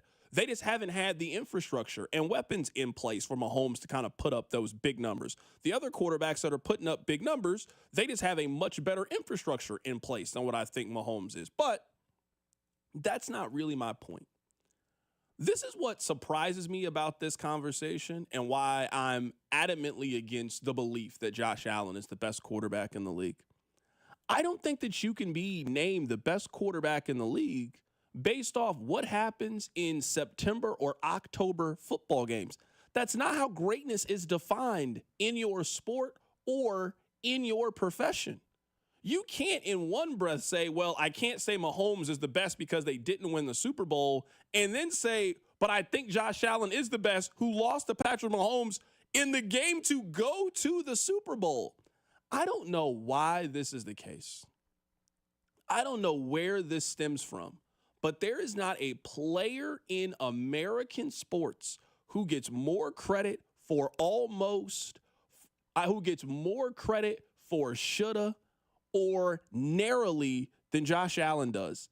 It's almost like the league felt bad for the way that they lost back in 2021 with the 13 seconds and just the visualization of Josh Allen finally did it, and he took his team down the field and they scored, and there's not enough time for the Chiefs to come back. It's almost like people are still stuck in that moment, which I would understand it if he hadn't had a chance since then, but he has. The next season, they got blown out by the Cincinnati Bengals. Blown at home. They lost 27-10. You guys remember that was the DeMar Hamlin. They had to move things around. Remember that. Blown out that season. The next year, in 2024, we can be honest. I know you guys might not want to say it.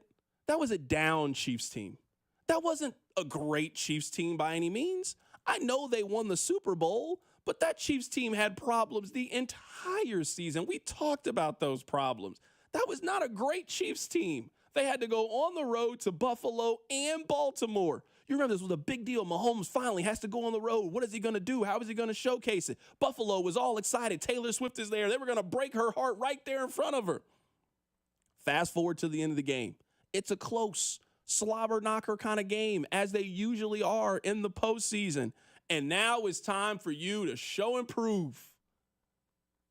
Buffalo had the ball down 27-24.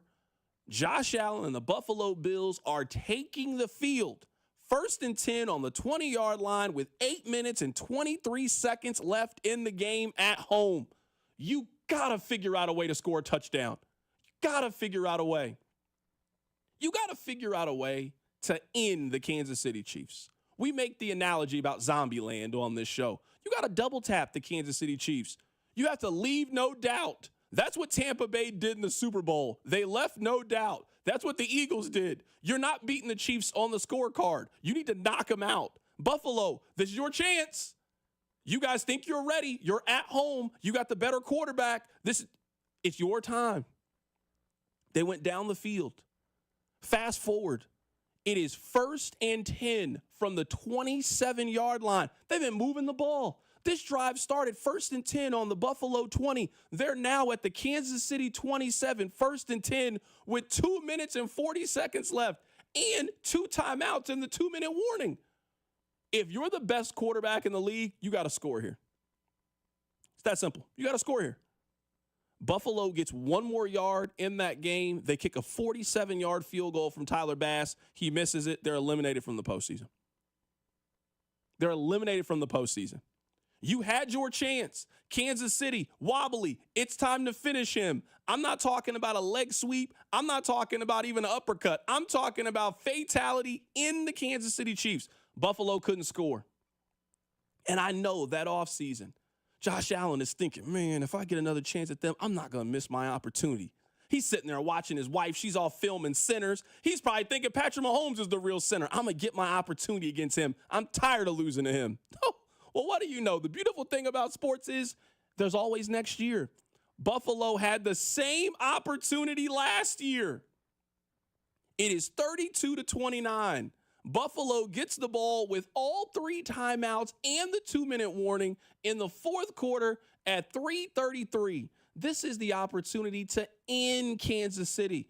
There's no three-peat. This is the opportunity for Josh Allen to send a lot of you home upset, frustrated, and disappointed. This is your time to go be the villain. This is what you dream about, right? You dream about being the quarterback on the road, ending it. You celebrate on their field. The Lamar Hunt Trophy is coming back with you to Buffalo, not staying here in Kansas City. It's 1st and 10 from the 30-yard line. Harrison Butker kicks a touchback. 1st and 10 from the 30-yard line. You're down 3. Both of you have been scoring. It's 32-29. Buffalo doesn't get the ball to midfield. They don't get the ball to midfield. It's 4th and 5 from the 47-yard line. He throws a pass incomplete to Dalton Kincaid. They lose the game. That's the end of the game. The last 2 seasons, you have had the ball down 3 against the Kansas City Chiefs with the chance to end Kansas City, and you got 0 points on both drives. It's impossible for you to tell me you're the best quarterback in the league then. I don't care how you played in week 6 against the Patriots. It was great. You scored 4 touchdowns. You threw for 1. You did a little lateral flip against San Francisco in the snow. Amazing. This is where greatness is defined. You can't tell me Anthony Edwards is the best player in the NBA. He's one of the best players in the NBA. You don't have the crown. You've never had the crown. Not once. You can't be the best player in the NBA if you don't have the crown. You're not. So I don't want to hear it with Josh Allen. Maybe Josh Allen gets there one day. He probably will. He's the 2nd best quarterback in the National Football League. Nothing wrong with that. There's nothing wrong with being the CEO of Burger King. I'm sure that guy makes a lot of money. I'm sure he lives a very good life. Probably vacations in the Hamptons, probably has a yacht. You don't run McDonald's. You don't. I'm sorry. That's Josh Allen. He's great. He's phenomenal. He won MVP this year because they kind of felt bad for him. They couldn't give it to Mahomes anymore. They kept giving it to Lamar Jackson. They looked up and like, wait, we can't give it to them 2 guys anymore. We would give it to Joe Burrow, but his team's going to miss the postseason. I guess we'll just give it to you. So they gave it to you. That's great. Greatness is defined by what you do in January and February at his job. And I know that one time, that one game in 2021, he almost beat Patrick Mahomes. They've had back-to-back seasons. They have had the ball with the chance to take the lead against the Chiefs. They had a turnover on downs in which they didn't get to midfield, and they had to settle for a 47-yard field goal because the drive stalled. You can't tell me you're the king then if that's the case. You can't have the crown. You don't have the crown. Somebody else has the crown. Maybe Jalen Hurts has it because his team won the Super Bowl. If that's what you want to argue, fine. I'm telling you one thing. The dude in Buffalo ain't got it. And I know desperately that's what they want. He got the MVP. He's been on the cover of Madden. He's got the movie star girlfriend. They desperately want to give him the crown. That ain't how this works. No one can give the crown to you. You take it. Patrick Mahomes took it from somebody. He took it. His team won the championship. And then they kept going to championships, and they kept winning championships. That's how he got it. That's why it's at his house. That's never happened for Josh Allen. And until then, he's Steve Young, which is great. Steve Young, great. Until then, that's who you are. You are a really good quarterback that hadn't won a championship. And eventually, Steve Young won a championship. It's that iconic moment of him taking the monkey and ripping it off his back. That monkey right now is on Josh Allen's back. It's on Lamar Jackson's back. You guys have never been there before. Not once, not a single appearance you have. So it is impossible for you to be on the top of my quarterback list or any quarterback list that should matter. Coming up on the other side, Josh Vernier will join us. Keep it right here. It's The Drive. Hey, it's Cole Reagans from the Kansas City Royals. You're listening to The Drive with CDOT on 96.5 The Fan. Brought to you by DM Injury Law. Have you or a loved one been in a car wreck? Contact DM Injury Law today and get the money you deserve. Car wreck? Remember, Mike's got this. Hey guys, it's Carrington Harrison from The Drive. Summer is officially here, and that means the sun is out and the grill is hot and life is calling you. But what if you're just not feeling it? Low energy, brain fog, maybe you have no drive. It might not just be your age. It could be low testosterone. At Heartland Men's Health, they know what you're going through, and they know exactly how to help. Low T can lead to poor sleep, weight gain, low sex drive, and zero motivation, but it doesn't have to be that way. Do you know what the first step is? It's taking the free Low T quiz at heartlandmenshealth.com. It only takes 2 minutes. Then schedule your $99 consult. That includes lab work and a full medical review. And if your treatment starts that day, that means your visit is on the house. Don't wait. Heartland Men's Health is changing lives in Overland Park, Independence, and North Kansas City. Call this number, 844-447-6600, or visit heartlandmenshealth.com today. That one phone call can change your life, can change your summer. So get back to feeling like yourself. Pick up the phone and call Heartland Men's Health today. It is out of here. Man, if your stream isn't as strong as it used to be, or you're taking more breaks to the bathroom than the 7th inning stretch of a televised baseball game, We'll be back after this. it's time to get checked. An enlarged prostate, or BPH, could be the cause, and Kansas City Urology Care is here to help. Fast answers, trusted care. Don't wait. Come see Kansas City's largest, most experienced, and most advanced urology team. Visit kcuc.com today. At KCUC, you see the best in KC. I'm Jordan Robinson, host of the new podcast, The Women's Hoop Show. Each episode, I'll be joined by a rotating group of women's basketball experts to talk WNBA, college hoops, the new Unrivaled League, and the shifting landscape of the sport. The game is growing, and so are we. Listen to and follow The Women's Hoop Show and Odyssey podcast, available now for free on the Odyssey app or wherever you get your podcasts. At Casey's, we're too nice to say no. So when someone asked for a free frozen drink, we said, sure. Then they said, every Friday all summer? And, well, now we're giving away free medium frozen drinks every Friday. Free Frozen Fridays with Casey's Rewards. It's not crazy, it's Casey's. See store for details. You want to see the ring? Here, I have a picture. Wow, look at you. I know, right? Went to Hellsberg and customized the whole thing. Oh, yeah? Yeah, well, I showed them all our inspiration photos, picked the setting, the diamond. It's actually pretty fun. Now for the real hard part, asking her. Well, congrats, buddy. The ring looks awesome. Start your story with Hellsberg. Designed with care and craft since 1915. Shop in store or at hellsberg.com. It's time to build that dream deck over at All Weather Decks. Schedule a free estimate today at 913-206-1974 or online at allweatherdecks.net. All Weather Decks, the right deck at the right price. This is the story of the one. As a safety manager at a manufacturing plant, he does everything he can to keep his coworkers safe. From finding ways to reduce risks to keeping safety supplies in stock. And for that, he relies on Grainger. Grainger offers a broad range of quality products and next-day delivery, so he can always play it safe. Call 1-800-GRAINGER, click Grainger.com, or just stop by. Grainger, for the ones who get it done. DQ presents the sound of happy. Hear that?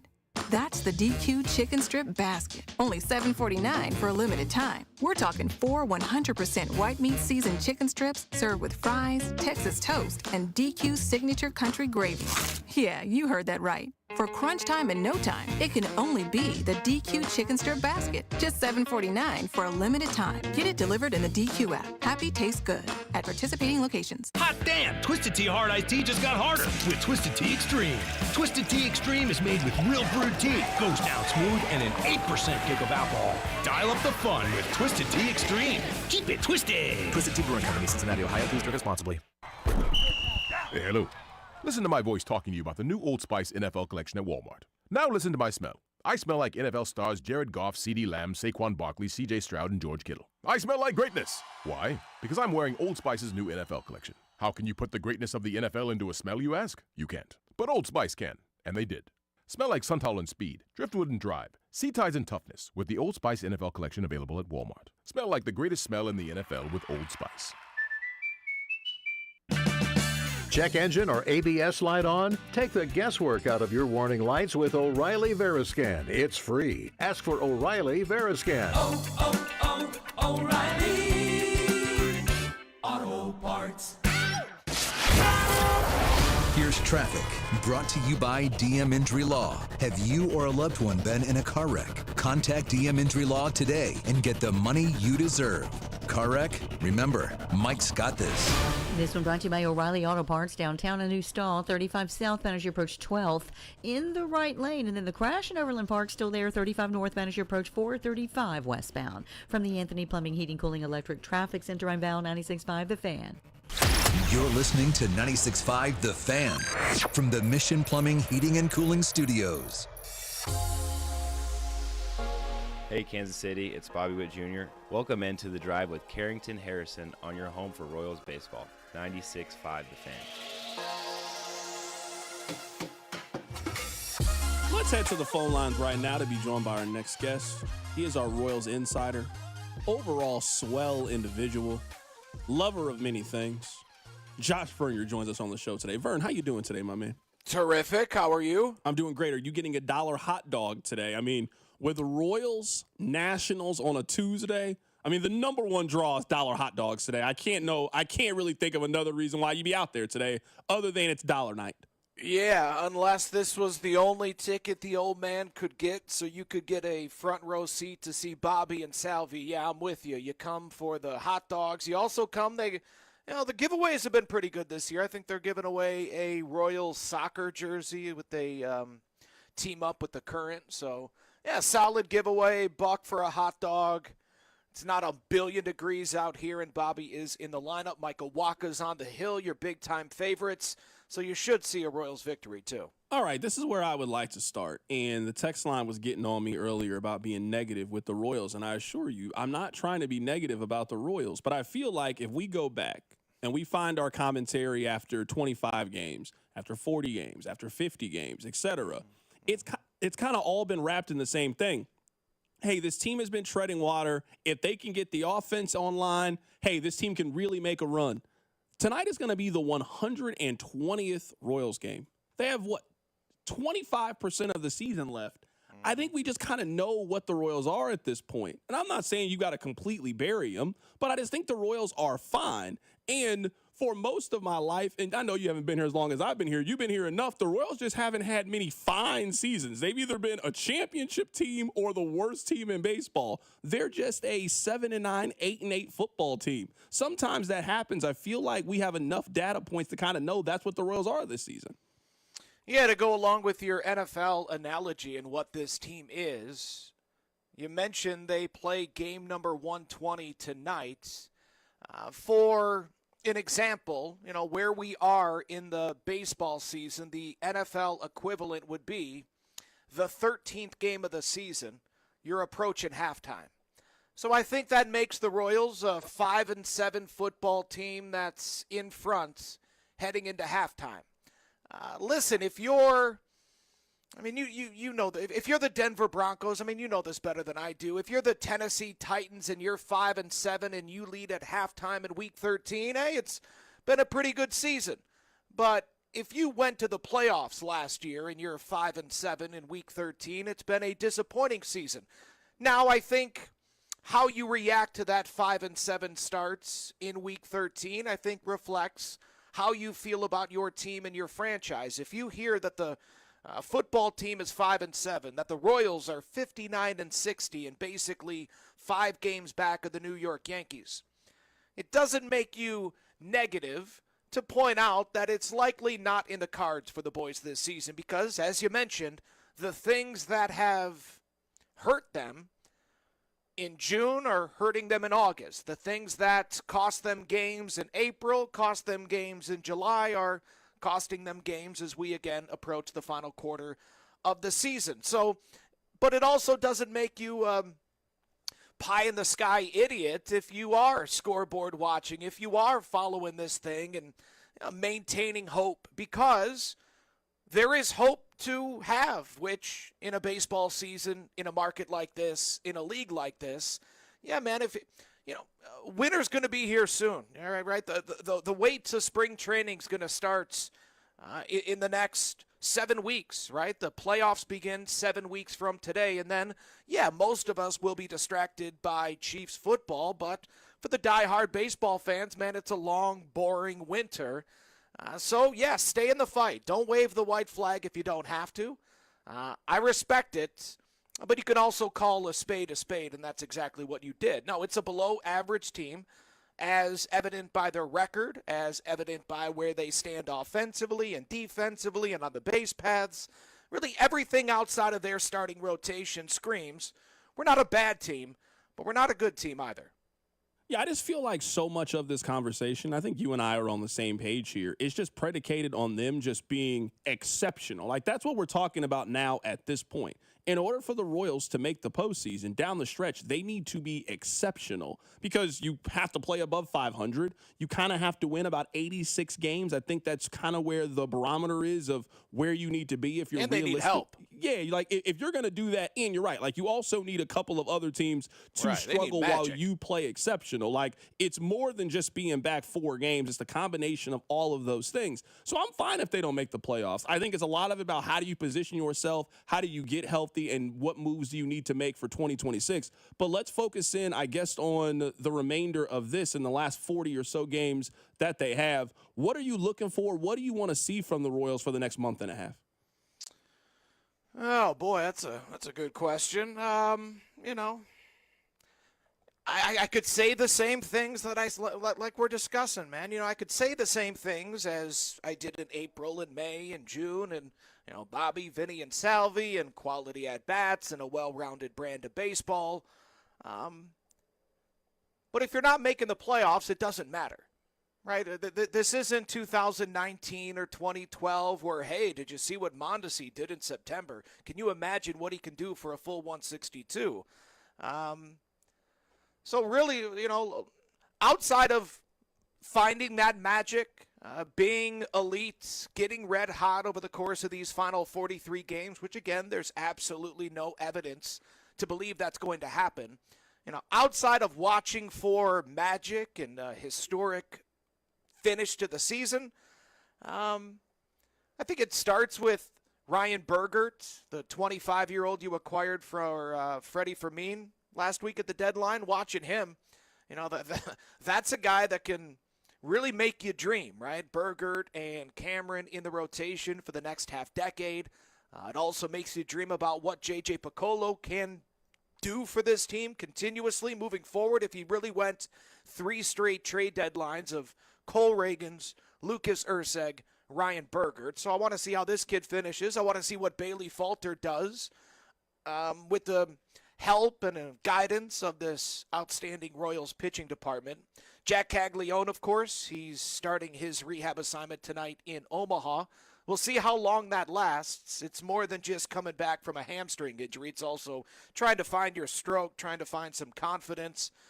So I would start with those 3, Bergert, Bailey Falter, and Jack Caglione. Those 3 players, to me, are, you know, outside of the team getting on some sort of a magical run, that's where my focus is. Right now, we're talking to our Royals insider, Josh Vernier. Vern, do you see a scenario in which they just keep Jack down for the rest of the season? I mean, it'd be great if he came back, but I could understand. Let's say that it takes them, you know, maybe 2-3 weeks for a rehab stint. They just kind of think, hey, why doesn't he finish things down in Omaha and just kind of, and we'll just have a reset and we'll bring him back for 2026. Do you see a scenario in which Jack doesn't come back?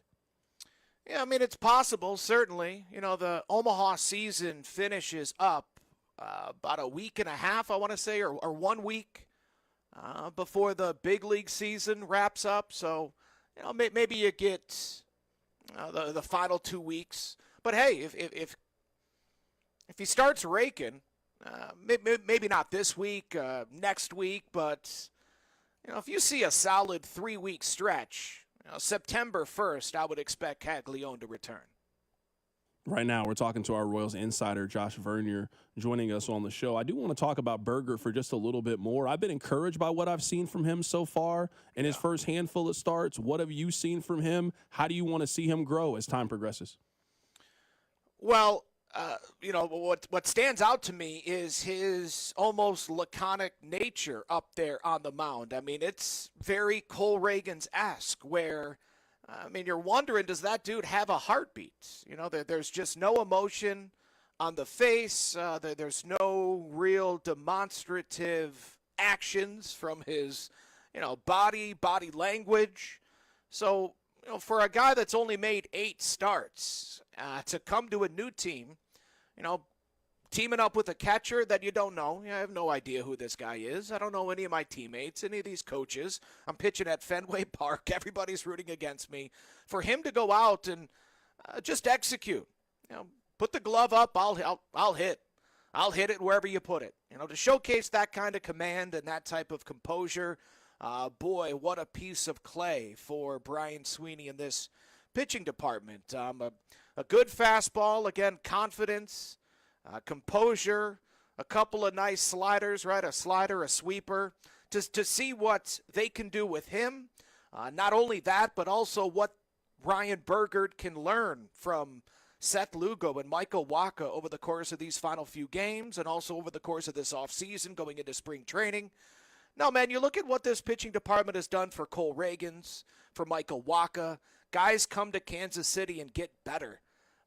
And if this organization identifies you as someone that we can make better, boy, the track record speaks for itself. Whether you're a veteran, you're a rookie, you're an unheralded waiver claim, you come to Kansas City and they're getting something out of you. From Urseg to Estevez, Hunter Harvey, I know can't stay healthy, but when he was out there was pitching his tail off. Daniel Lynch and Chris Bubich, Noah Cameron. So, yeah, man, plenty to be encouraged about, and knowing that he's in the quality hands and arms of this Royals pitching department should give you a lot of confidence that this team will be in a position of power and a reason to sell. We're once again going for the division in 2026. That is our guy, Josh Vernier, joining us on the show. You can hear him in exactly 1 hour as we hand things off to him to get you ready for Royals and Nationals. Have you been to the Nationals Park before? I haven't. No. Have not been out there. Haven't been to D.C. since the White House visit for the Boys in Blue, so it's been a long time. Okay, that is our guy, Josh Vernier, joining us on the show. Well, you know what? I hope that you get a chance to go to the White House one more time as you're the Royals insider. That'd be great. I would love to. That is our guy, Josh Vernier, joining us on the show. Appreciate you, Vern. Thanks, buddy. Absolutely. That is Josh Vernier joining us on the show today. Let's talk a little bit of Chiefs here. We are going to get to the hits coming up in about 30 minutes. We'll get back to the top stories of the day in Kansas City. Just last week, we had 2 former Chiefs offensive linemen on the show. Both of them compared Josh Simmons to a future Hall of Famer. Here's Jeff Allen. Trent Williams, without a doubt. And the biggest thing that makes him comparable to Trent is the efficiency of his movement. Trent is a really freak athlete, so is Josh, but they make it look so easy. I'm telling you, being able to get out of your stance and meet a defensive end at that spot or that injunction between the quarterback and yourself, it's not easy to do. That's why you see guys get beat off the edge. They can turn that corner. But with Josh and Trent, you never have to worry about them getting beat around the corner. So you're going to have to run through him. You're not going to be able to go underneath him because he's in the perfect position every single time. That was Jeff Allen on Josh Simmons. I want to play one more cut for you guys. This is Mitchell Schwartz. This is what he had to say about Josh Simmons. Yeah, I mean, he moves incredibly. I mean, we always kind of call it the curse of the same number. He looks like the way he moves a lot like Trent Williams. Now, Trent is much bigger. Trent's 6'4", 6'5", and 330 plus. Josh is more of a leaner body and those kind of things. But yeah, just the pure explosiveness, the ability to move, the ability to get in space, to cut off on the backside. There aren't many guys. There's 5 at the most that can move like him at the tackle position. So that's exciting. And then seeing his kind of natural strength. I think some of the clips online look really good. Some of them don't look quite as good. Definitely some technique refinement that needs to happen. But you're trusting that athletic ability, his ability to get to the corner, to get in space, especially when he's pass blocking.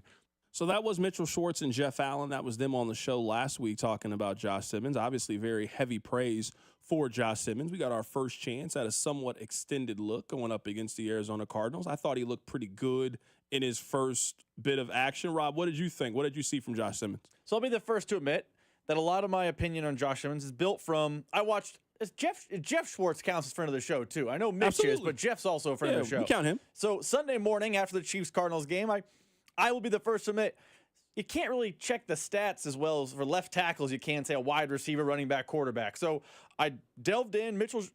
Josh Schwartz put out a great 13-minute video on the Chiefs' left side. And the consensus feeling I got from him and other things I read about Josh Simmons' first game was kind of everything you hear about what's happening at camp.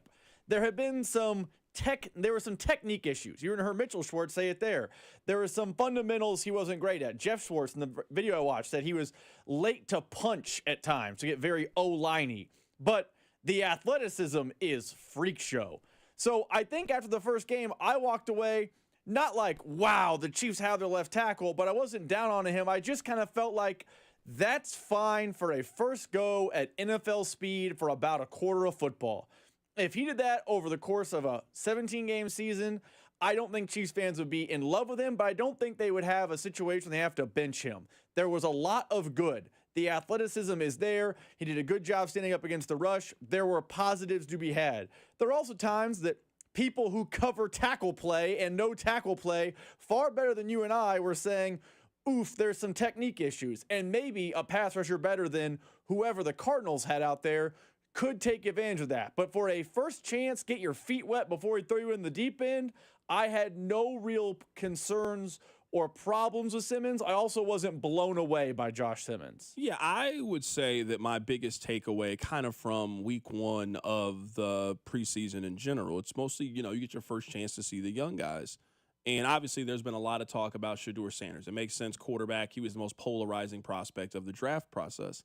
I would say the other rookie that really jumped out to me was Abdul Carter with the Giants. I thought he was phenomenal in his very limited time.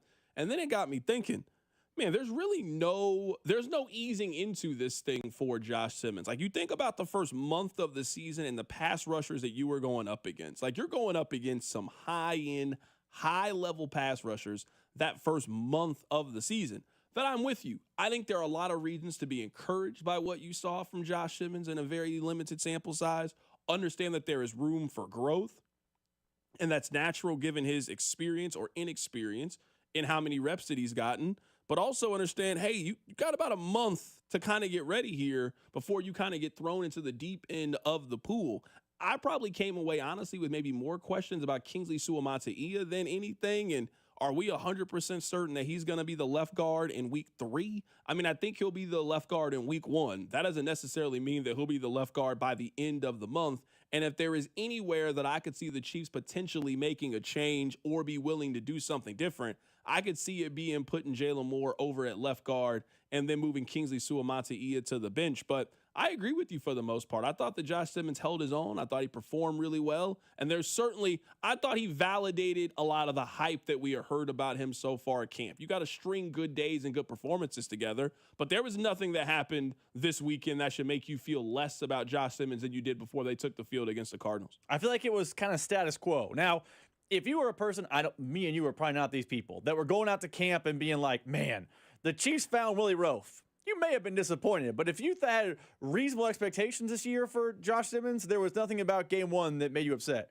I will say, and we talked about it yesterday with Bink, I know you weren't here, although Kingsley had the one play that is circulating social media, which is bad. Like, he gets run over by a linebacker.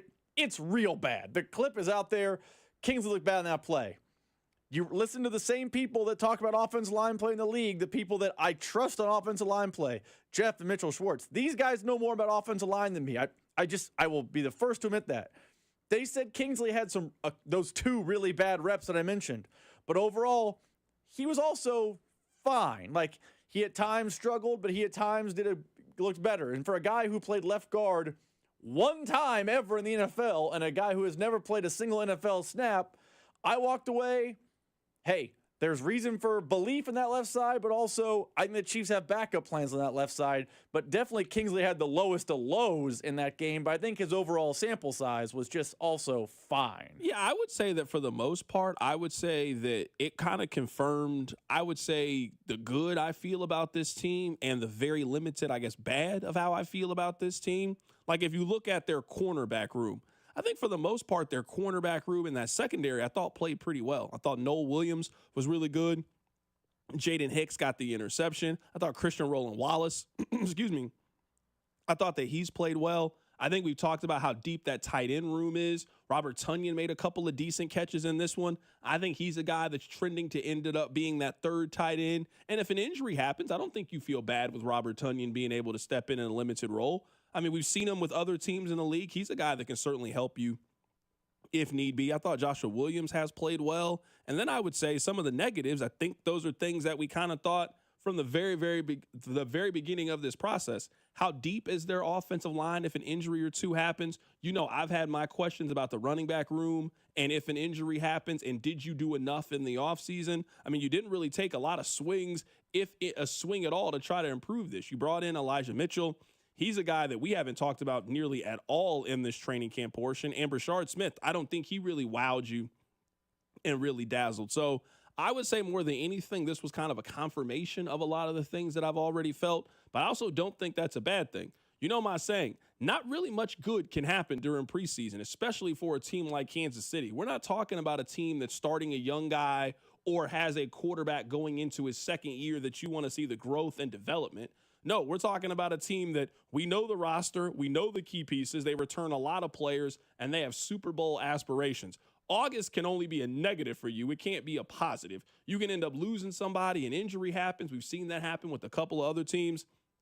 So the goal to me of August, the goal of this to me is preseason, is try to get all your guys to the end and healthy and available for week one. Last year, it wasn't your fault. You didn't do that. Hollywood Brown fell on his shoulder. He was out, and that ended up kind of disrupting your timing of your offense. This is going to be a positive A-plus preseason training camp portion to me for the Chiefs if you get everybody healthy to the end. I know you lost Deion Bush. You're going to have some injuries. I don't mean this in a negative way, but if you were telling me you were going to lose somebody, that's not one of the top guys that I think you would be, hurt about. Like, you're going to have attrition as the season progresses. Do you get all of your key starters? Do you get all of your guys to the end? That's how I'm going to evaluate if this is a successful preseason portion for the Chiefs or not, and getting everybody healthy and ready to go to Brazil to take on the Chargers as you kick off things in the division. Coming up at the top of the hour, we'll get to the top stories of the day in Kansas City. Rob, let's talk a little college football coming up on the other side. The AP poll is out. Keep it right here. So drive. The Drive with Carrington Harrison on your new home for Chiefs football. 96.5, The Fan, brought to you by DM Injury Law. Have you or a loved one been in a car wreck? Contact DM Injury Law today and get the money you deserve. Car wreck? Remember, Mike's got this. Car wreck? Get the money you deserve. Mike's got this. Paid for, client portrayal, and endorsement. Choice of a lawyer is an important decision and should not be based solely upon advertisements. After my car wreck, there was a lot I didn't know. I do know. If you've been hurt in a car wreck, call me. I've got this. Mike's got this. 816-888-7500. Mike's got this. Do Crohn's disease or ulcerative colitis symptoms keep coming back? Tremfya, guselkumab, may help, with rapid remission achieved at 12 weeks and lasting clinical remission at 1 year. Some even saw visible improvement of their intestinal lining at 12 weeks and 1 year. Tremfya is a prescription medicine used to treat adults with moderately to severely active Crohn's disease and adults with moderately to severely active ulcerative colitis. Serious allergic reactions and increased risk of infections and liver problems may occur. Before treatment, your doctor should check you for infections and tuberculosis. Tell your doctor if you have an infection, flu-like symptoms, or if you need a vaccine. Healing is possible with Tremfya. Approximately 3 out of 10 patients were in endoscopic remission at 1 year, based on areas visualized on colonoscopy, which may not represent the deeper bowel layer or entire GI tract. Individual results may vary. Ask your doctor about Tremfya today. Call 1-800-526-7736 to learn more or visit tremfyaradio.com. What's up, guys? It's Drew. Could you benefit a little extra in the bedroom? I think we all could. You might be like my upstairs neighbors who are still making noise at random hours of the night. Blue Chew is an online prescription service. There's no visits to the doctor's office, no awkward conversations, and there's no waiting in line at the pharmacy. It ships right to your door in a discreet package. And their licensed medical providers work with you to find the right ingredient and strength for your prescription. And if you don't like swallowing pills, that's not a problem because Blue Chew's tablets are chewable. You know, the Chiefs are in training camp. They're getting ready for the season, and they are doing a lot to improve their performance and train. What if there was no training required at all? Turn oh no into oh yes with Blue Chew. Your partner wants you to do whatever it takes to make your sex life better, and Blue Chew is your secret weapon for the bedroom or wherever you decide to get it on. Ready for a great offer? How about free? Go to BlueChew.com and get your first month free when you use our promo code KFNZ at checkout. Just pay $5 for shipping. That's BlueChew.com, promo code KFNZ to receive your first month free. Then you'll be ready to chew it and do it. Start the school year with hot deals on lunchbox favorites and snacks. This Friday through Sunday, shop back-to-school must-haves like Hy-Vee cereal, Lunchables, family-sized Little Debbie snacks, and Goldfish crackers. Stock up on Coke 12-pack cans just $4.99 and Jack's Pizza only $2.99. Too busy to shop? Order through Aisles Online. Schedule a pickup or delivery and leave the shopping to us. Save time, save money during the 3-day back-to-school sale this weekend only at Hy-Vee. Well, if you're like me, the busy season is here. It's back to school time. It's back to sports time, and that means we are so busy every single day. And Hy-Vee's Aisles Online helps us out so much. It's so easy. Just download the app or go to Hy-Vee.com. Choose your store, select your items, and Hy-Vee does all the shopping. All you have to do is pick up the order or have it delivered to your home. Hy-Vee is taking care of everything as we head into the fall season. Save time, save money. What could be better? Only at Hy-Vee. Don't let clogged drains slow you down. Call Hamilton Plumbing, Heating, AC, and Rooter today for our $79 mainline drain cleaning special. The pros at Hamilton will inspect your drains with video camera technology to pinpoint exactly what is needed to clear those clogs and help prevent expensive drain repairs. The expert technicians at Hamilton are ready 7 days a week to solve your problem the right way, the first time. Over 40 years experience and more than 8,000 5-star reviews ensures your peace of mind. Visit callhamilton.com for details, terms, and conditions. License number 2025-11121. There's nothing like when you get that part from eBay and it just fits. Yeah, the first time. So you can do less of this and get right back to more of this. At eBay, you'll find all the parts you need, guaranteed to fit, at prices you'll love. Sounds good, doesn't it? eBay, things people love. Eligible items only. Exclusions apply. Moms and dads, do you wish you could know where your kids' shoes are at all times? Now you can with Skechers' newest Apple AirTag compatible sneakers, Find My Skechers. There's a clever hidden AirTag compartment under the shoe's insole. It's sleek, secure, and your child can't feel or see it. Then you can check where your kids' shoes are on the Find My app. Plus, they're available for boys and girls. Get Find My Skechers at Skechers.com, a Skechers store near you, or wherever kids' shoes are sold. Apple AirTags sold separately.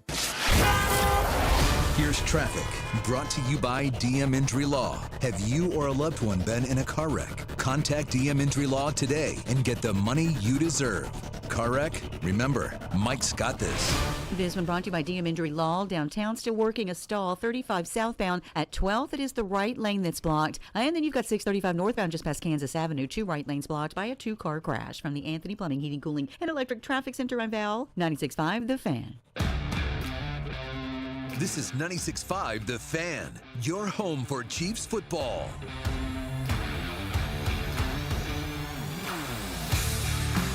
All right, welcome into the show. Coming up at the top of the hour, we'll get to some of the top stories in Kansas City and around sports. So the AP, they have put out their top 25 poll. Let me go 10-1. If you want locally, at least, K-State, they are ranked 17th on this list. Neither Missouri or Kansas are ranked. Missouri is in the others receiving votes category. They would be 27th in the coaches poll.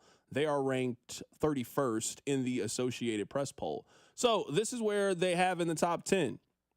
Number 10, Miami. Number 9, LSU. 8, Alabama. 7, Oregon. Number 6, Notre Dame. The top 5. 5, Georgia. 4, Clemson. 3, Ohio State. 2, Penn State. 1 is Texas. I know that we have talked about how NIL has made every team more viable. I mean, it's the same teams that are ranked in the top 10 that are usually in the top 10. I don't know if it's changed maybe as much as people want for it to change. Couple of my big takeaways looking at this. 7 of the teams in the top 10 have new quarterbacks coming into this season. Everybody's quarterback is not going to work. Everybody's quarterback is not going to pan out. That's very interesting to me. I struggle with the preseason poll from this aspect. I love the preseason poll. Like, the poll is fun, right? It's fun to see who's ranked number 1. What do people think? You know, we love a list. But it is hard to deny, I think for the most part, the AP poll is a bad thing in college football. There is no denying that it is better for you to be ranked higher in August than not.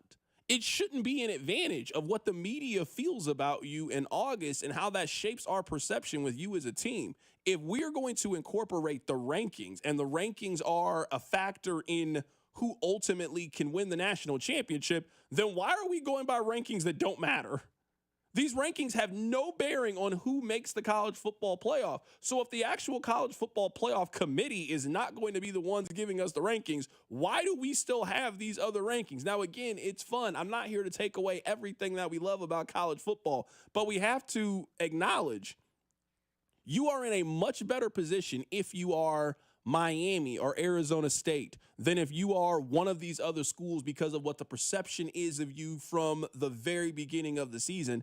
And your pathway to the top is just easier if you start higher in the poll. We know this how it works. Another observation, Rob, I guess I'll ask you this question. I would say between this 10 to 15 range, I would say that two of these teams are going to make the college football playoff. That's kind of how this ends up working. A couple of these teams at the top are going to end up falling out, and a couple of these teams that are right here in this mid-tier end up emerging, and they're much better than we thought. Miami, Arizona State, Illinois, South Carolina, Michigan, Florida.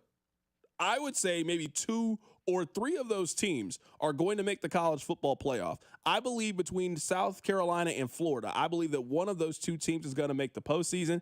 I actually like Illinois to make it this year. I think that Illinois is going to be this year's version of Indiana. I think they're going to win 10, possibly 11 games this year. They return a lot of players from last year, coach and quarterback back. I think that really matters. If you want kind of some, I don't know if they count as sleeper teams, but some of the non-obvious teams, I really like those 3. I think that Illinois has got a great shot at making the college football playoff, and either either South Carolina or Florida, I think one of those 2 teams grabs one of those SEC spots. Well, we're very much on the same wavelength here because I am a person who is quite literally holding a Illinois to make the college football playoff ticket right now. It's plus 500. So sign me up for that because their schedule is soft, real soft. Their only tough game is Ohio State. They get Ohio State in Champaign. So, I could see Illinois making it if they are able to build on what they did last season when they were a bowl team.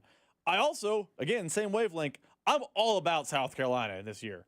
South Carolina to me feels like what Tennessee was last year. I know people are going to hear that and be like, well, Tennessee wasn't anything last year. Tennessee made the college football playoff last year. In the first year of expansion, Tennessee was that other SEC team. There was Georgia, there was Texas, there was your obvious, there were your no doubt picks, but Tennessee was the 12 seed. I could see a scenario where South Carolina is the 12 seed next year. They were a 9-3 team last year that could have easily been 10-2, and the schedule is more advantageous this year than last year, and they have a Heisman candidate at quarterback. Lenora Sellers, we might be 6 months away from saying he's the number 1 overall pick. He is that good at South Carolina, and they were good last season too. So Illinois and Carolina are the team in that window where you think, oh, they could make the college football playoff. I love the Indiana analogy, and I think South Carolina could be this year's Tennessee where, hey, yeah, they get smoked by the 5 seed. They go out there and they have to face, Oregon, and Oregon puts it on them. But in is in the college football playoff. You know that we love media news on this show. Let's talk a little bit about this before we get back to the top stories.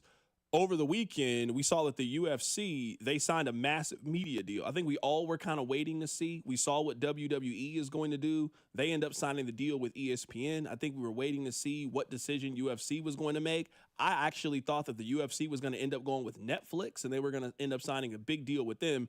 They did go to a streamer. They just didn't go the Netflix route. They have signed a 7-year, $7.7 billion contract with Paramount Plus, which effectively is going to end their pay-per-views. Pay-per-view is just no longer a successful model. If you look at DAZN, which is a boxing app, they are getting rid of pay-per-view. You look at the biggest fight probably since Mayweather and Pacquiao, that fight is going to be on Netflix. And now you are seeing UFC get rid of their traditional pay-per-view model, and now they're going directly to a streamer. They're also going to simulcast those fights on CBS, which is a massive plus for CBS. They're now going to show UFC pay-per-views on network television. They're also talking about doing a big event at the White House next year. Now, this next thing I'm going to say, it comes from a very, very casual user of UFC. I've been to a couple of events. I watch a handful of the pay-per-views. I would not consider myself to be a UFC fan by really any metric, but I mean, it's people fighting. I can always get into it.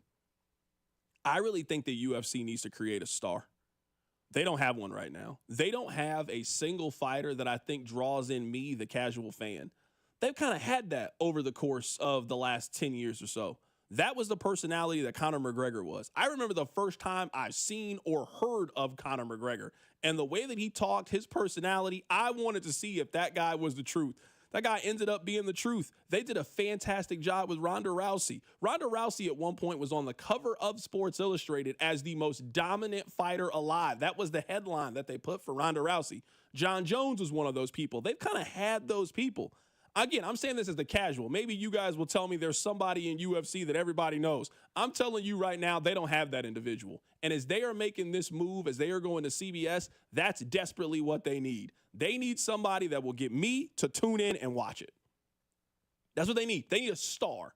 They need a Ronda Rousey. They need a Conor McGregor. They need a John Jones. They got to create that person that will drive interest into it and will get you to subscribe to Paramount Plus. That's desperately what they need. So we'll see if they can end up doing it. I mean, it will work. People are always going to be intrigued by other people fighting. In UFC, they have done a fantastic job when it comes to branding and marketing. This is a phenomenal deal for everybody. I will watch more UFC now that they have made it easier to watch it. I don't got to go through a link and got to do all this. I'm not that interested in the UFC, but I already got Paramount Plus and it's right there. Oh, cool. Hey, I'll check it out. If you want me to really buy into this thing, you got to put somebody on that once or twice a year I really want to see fight. And I think that's really the evolution of this deal. And we'll see if UFC can create that star. They've done it before. They got to do it again. Coming up at the top of the hour, we'll get to the top stories of the day. Keep it right here. It's The Drive. The Drive with Carrington Harrison. Catch Hall of Famer Denny Matthews every Monday at 3. And gone, Bobby Witt. On your home for Royals baseball, 96.5 The Fan. Brought to you by DM Injury Law. Have you or a loved one been in a car wreck? Contact DM Injury Law today and get the money you deserve. Car wreck? Remember, Mike's got this. Here's traffic, brought to you by DM Injury Law. Have you or a loved one been in a car wreck? Contact DM Injury Law today and get the money you deserve. Car wreck? Remember, Mike's got this. Brought to you by Arvest Bank. Two-car crash still working. 35 southbound just past 18th Street. The left lane is blocked. You've also got a stall before that. 35 southbound at Cambridge Circle. Right lane blocked there. From the Anthony Plumbing, Heating, Cooling, Electric Traffic Center, I'm Val, 96.5 The Fan. Want to see the 2015 World Champion Royals swing it again? Come out to Home Run Derby X at Kauffman Stadium for a reunion on September 13th. Eric Hosmer, Mike Moustakas, Alex Gordon, Ben Zobrist, and Lorenzo Cain take their cuts against reps from the Blue Jays and the Mets. Come join the action for a night of massive dingers, slick defense, and target-smashing thrill. You don't want to miss it. Get your tickets now at MLB.com/HRDXKC. Major League Baseball trademarks used with permission. This report brought to you by the American Cancer Society. We are the American Cancer Society, making strides against breast cancer. Are you ready to join the #1 breast cancer movement in the country? Sign up today at makingstrideswalk.org. Hot damn! Twisted Tea Hard Iced Tea just got harder with Twisted Tea Extreme. Twisted Tea Extreme is made with real brewed tea, goes down smooth, and an 8% kick of alcohol. Dial up the fun with Twisted Tea Extreme. Keep it twisted. Twisted Tea Brewing Company, Cincinnati, Ohio. Please drink responsibly. Hey, hello. Listen to my voice talking to you about the new Old Spice NFL collection at Walmart. Now listen to my smell. I smell like NFL stars Jared Goff, CeeDee Lamb, Saquon Barkley, CJ Stroud, and George Kittle. I smell like greatness. Why? Because I'm wearing Old Spice's new NFL collection. How can you put the greatness of the NFL into a smell, you ask? You can't. But Old Spice can. And they did. Smell like Suntal and Speed, Driftwood and Drive, Sea Ties and Toughness with the Old Spice NFL collection available at Walmart. Smell like the greatest smell in the NFL with Old Spice. Check engine or ABS light on? Take the guesswork out of your warning lights with O'Reilly Veriscan. It's free. Ask for O'Reilly Veriscan. O'Reilly Auto Parts. Arvest Bank, believing in the power of serving others. Arvest Bank believes in the power of serving others. That's why we're committed to supporting those who serve our communities. we believe that all communities deserve a financial partner who cares. Arvest. We believe. DQ presents the sound of happy. Hear that? That's the DQ chicken strip basket. Only $7.49 for a limited time. We're talking 4 100% white meat seasoned chicken strips served with fries, Texas toast, and DQ's signature country gravy. Yeah, you heard that right. For crunch time and no time, it can only be the DQ chicken strip basket. Just $7.49 for a limited time. Get it delivered in the DQ app. Happy tastes good at participating locations. When businesses thrive, communities score. That's why Bank of America is the official bank of FIFA World Cup here in Kansas City. And our more than 30 local business specialists are ready to help your business win. What would you like the power to do? Learn more at bankofamerica.com/local business. Bank of America, official bank of FIFA World Cup 2026. Bank of America Corporation, all rights reserved. Get ready, KC! August 23rd will not be your average Saturday. Harris, Kansas City is dropping $700 in free play every 7 minutes from 10 a.m. to 10 p.m. That's dozens of winners all day long. And it all leads to the big one. At 10:01 p.m., one lucky guest will take home a jaw-dropping $70,000 in cash.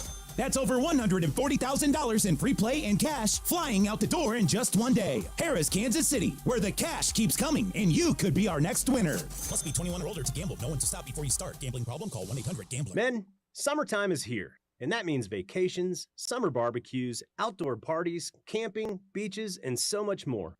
This is Jeff for Heartland Men's Health, and if you're like many men, you may not be feeling like yourself this summer. Perhaps your energy is low and you aren't sleeping well. Maybe your workouts aren't as good as they used to be, and if what I'm describing is you, it's very likely you're suffering with low testosterone. But low T doesn't have to affect you anymore. Just call Heartland Men's Health, get treated, and see how it changes your life. If you're like most men, you'll feel so much better. Deeper sleep, improved vitality and clarity, greater strength and energy, and an enhanced sex drive as well. So call us. Just $99 gets you a PSA and T test and a medical consult. And if you start on testosterone the day of your appointment, your visit is free. Call 844-447-6600. That's 844-447-6600. Or go to heartlandmenshealth.com. We have 3 offices, Overland Park, Independence, and North Kansas City. Expect mostly clear skies tonight with a low of 69. Weather brought to you by Staples. Have you heard? The Staples Easy button is back with even more easy. Press it for custom prints, shipping services, even passport photos. Staples. That was easy. Chiefs coverage on 96.5 The Fan is brought to you by Twin Peaks. Tune in to exclusive Chiefs training camp coverage live from St. Joe on 96.5 The Fan. All access player and coach interviews that you can only hear on 96.5 The Fan. Chiefs training camp coverage is sponsored by Twin Peaks. Eats, drinks, scenic views. You're listening to the all-new 96.5 The Fan, your new home for Chiefs football. KFNZ FM and AM, HD1 and HD2 Kansas City, an Odyssey sports station.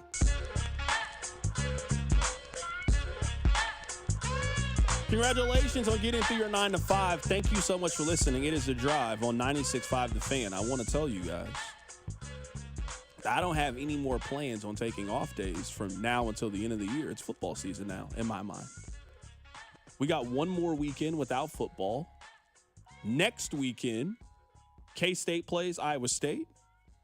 And then it's go time. So I'm here. Now, I can't speak for Rob. You know Rob. Rob loves a getaway. I don't love a getaway.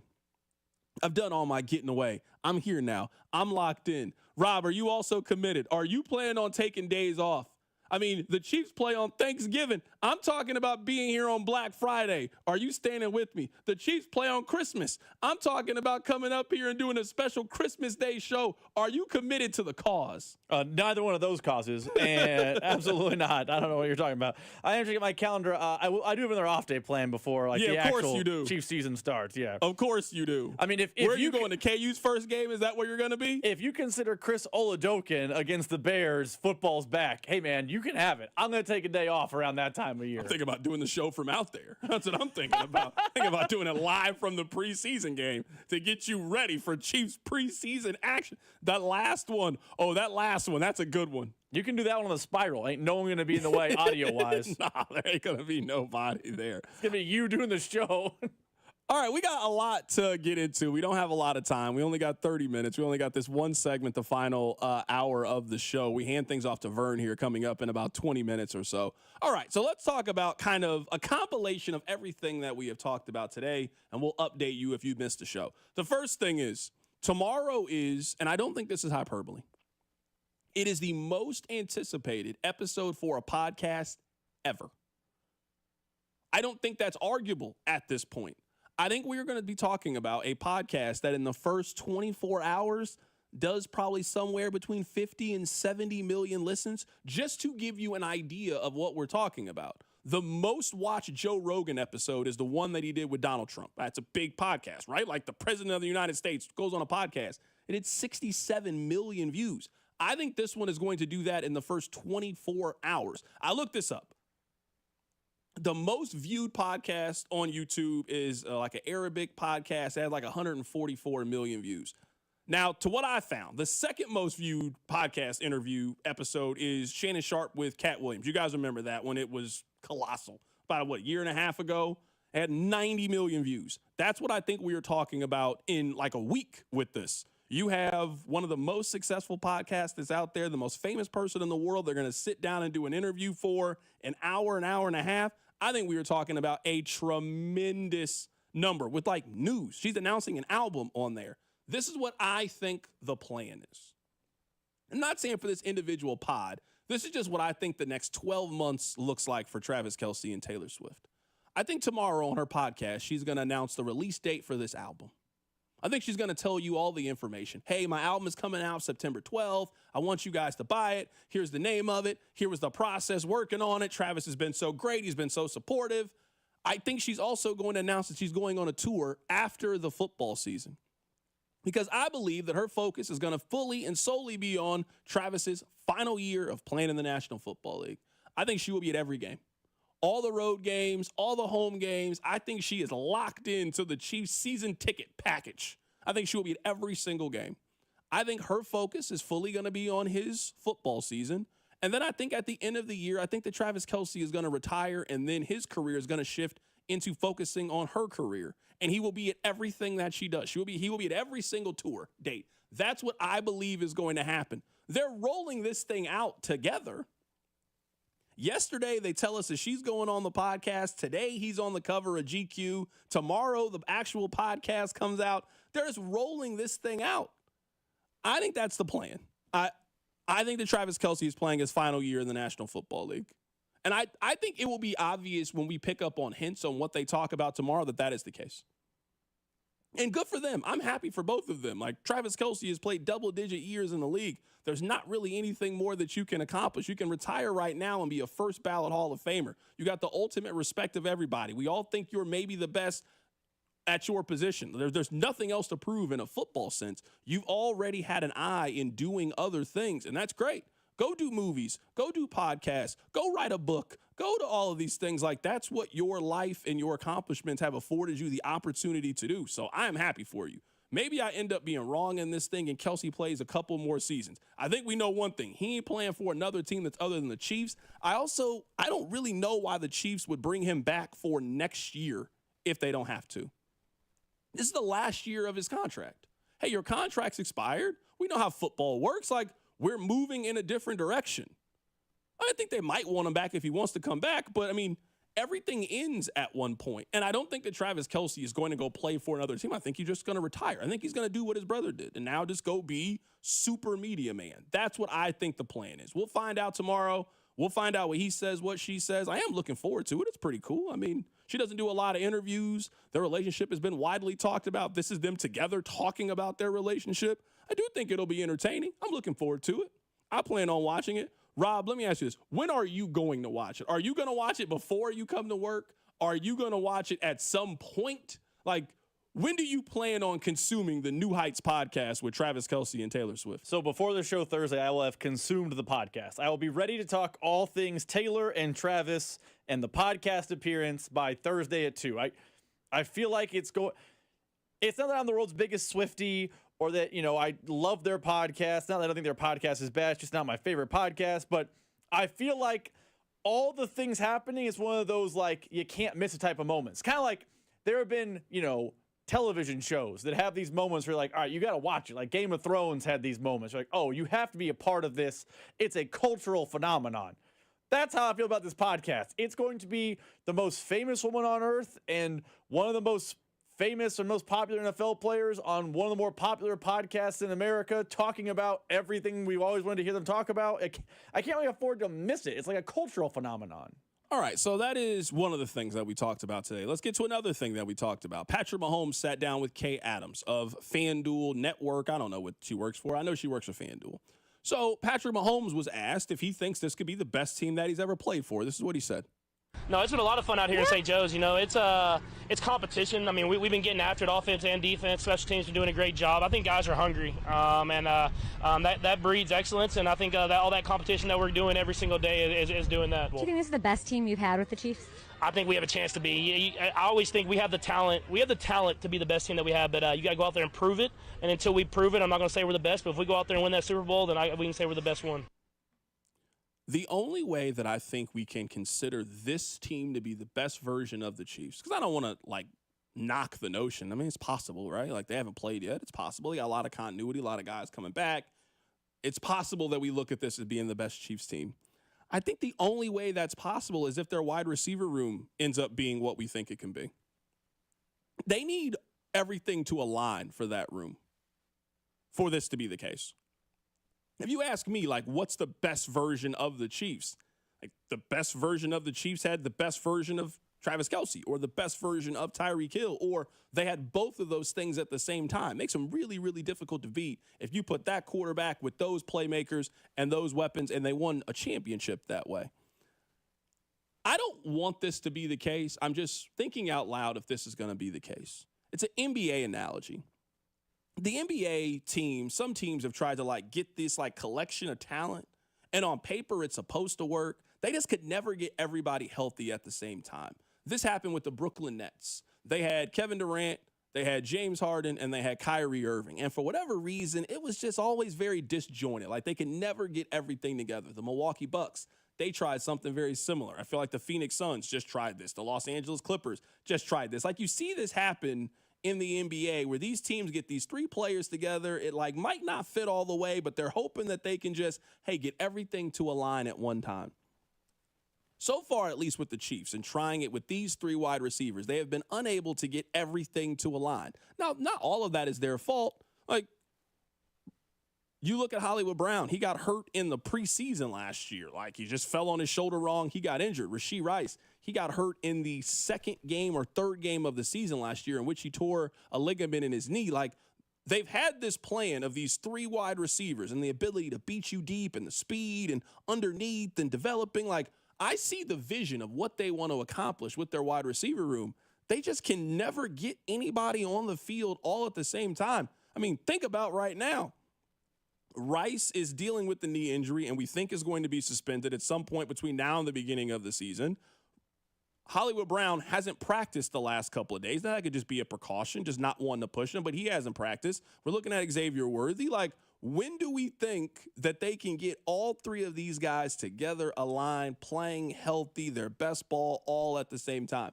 Maybe that never happens. I don't want to sit back here 2-3 years from now. We're having a conversation about, hey, this plan, it was a really good plan. They just couldn't get everybody healthy for whatever reason. They couldn't get everybody on the field at the same time. I hope that's not the case. But to me, the only way that we are discussing this being the best Kansas City Chiefs team, if that's the case, I don't really have a whole lot of other questions about this team. I'm a little bit worried about their running back room. We'll see what happens. Everybody has a question about their offensive line. That can't be answered until the season starts. We don't really spend a lot of time talking about the defense because I don't really know what there is to say about the defense. I think it's going to be really good. We all know the defense. We all know the 11 starters. You know the two deep when it comes to the defense. There's not really many question marks when it comes to the defense. Their biggest question mark is the health of the wide receiver room. I think that's a bigger question than even left tackle and left guard. If you can tell me what game you think all three of them are going to be on the field at the same time, I have no clue. Could that be week 4? Could that be week 5, week 6? I mean, that's when we think you're going to get Rashee Rice. Is it a certainty that Xavier Worthy and Hollywood Brown are also going to be playing at that time? I just don't know. So I think that is the only possible way that we could look at this team as being the best possible version of the Kansas City Chiefs. But obviously, let's see how the season progresses. Let's talk a little bit about the Kansas City Royals. We're off in about 15 minutes. We hand things off to Josh Vernier. JJ Piccolo, he was on the midday show earlier. Here he is talking about the urgency with the Royals as the team is heading towards a postseason push.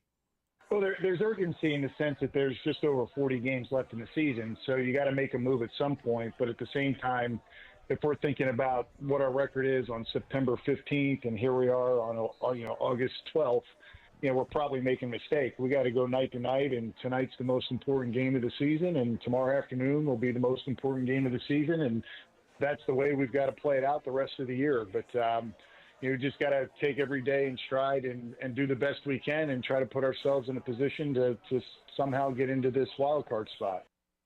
I don't want to be Debbie Downer with the Royals. I really don't.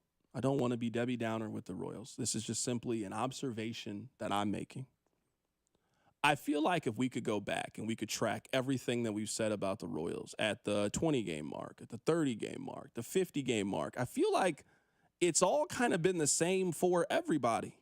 Hey, this team is continuing to tread water. They're not out of it, but the Royals need to get their offense going. They need to get everybody on the same page, and if they can get hot, if they can get going, they've got a chance to make the postseason. Today is the 120th game for the Royals. They've played 120 baseball games. We have seen about 75% of the Royals season. If the Royals are going to make the postseason, they need to be exceptional. That's what they need to be. Right now, they have been average. By definition, they are, if they win today, they are at 500 at the 120-game mark. They have been average. They are not great. They are not bad. They're fine. They are an average team.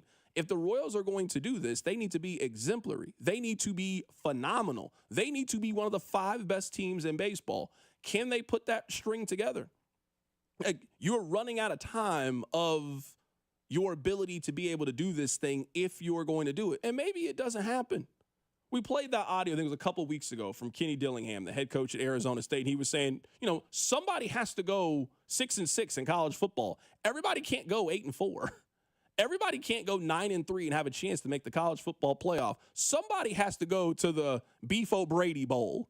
I kind of feel like that's the Royals. Again, I'm not here to be down on the Royals. I feel like we've all been watching this team since the middle to late part of March. We're at the middle part of August. I kind of feel like we all know what the Royals are. They're just okay. And that's fine that the Royals are just okay. I'll be 37 years old next week. The Royals have very rarely just been okay in my lifetime. They've never just been okay. They've either been the team that could win the World Series or they've been bad. They've never just been a 78, 79 win team. That's kind of what I think they are this season. I think they're just okay. And there's a foundation there for them to be better than that next year. You go make a couple of moves, you make a couple of trades, you sign this guy in free agency. Like, there's nothing that's stopping me from thinking that the Royals can win 90 games next year, from thinking that the Royals could be one of the best teams in the American League. I think the foundation is there. There's something like it that you need. I just don't think this team has it. And I think we've kind of known this for a while. Like, there's something special you got to have. And I don't see it. I don't feel it. I don't get that feeling about this team. Maybe I'll end up being wrong. And we keep using the 2014, 2015 Royals as the, hey, well, look what the Royals did. Look at where they were. I mean, by this time, the Royals kind of started showing you, hey, maybe they're special. I mean, it's August 12th. Like, by now, if you got that if you got something that you don't have a whole lot of time to wait to show it. So you need to play exceptional baseball down the stretch if that's what we're talking about. The last thing that I want to play for you guys is I was listening to this yesterday. Bill Simmons was on his podcast, and he was going through his quarterback tiers. He believes that Josh Allen is the best quarterback in the NFL. Here's what he said. I did not have Patrick Mahomes at the top of the pyramid. When it came right down to it, I just think Josh Allen's the best quarterback in the league. Game by game, regular season, durability. He can make chicken salad out of chicken. From what we saw from Mahomes last year, which I want to go into in a second, I just don't think it's fair to put him over Josh Allen, especially because Mahomes didn't win the Super Bowl last year. So when you saw that, what was your reaction? My first reaction was I thought this goes against everything I thought I knew about you in terms of, honestly, from having, read you, listened to you, working with you, talked to you.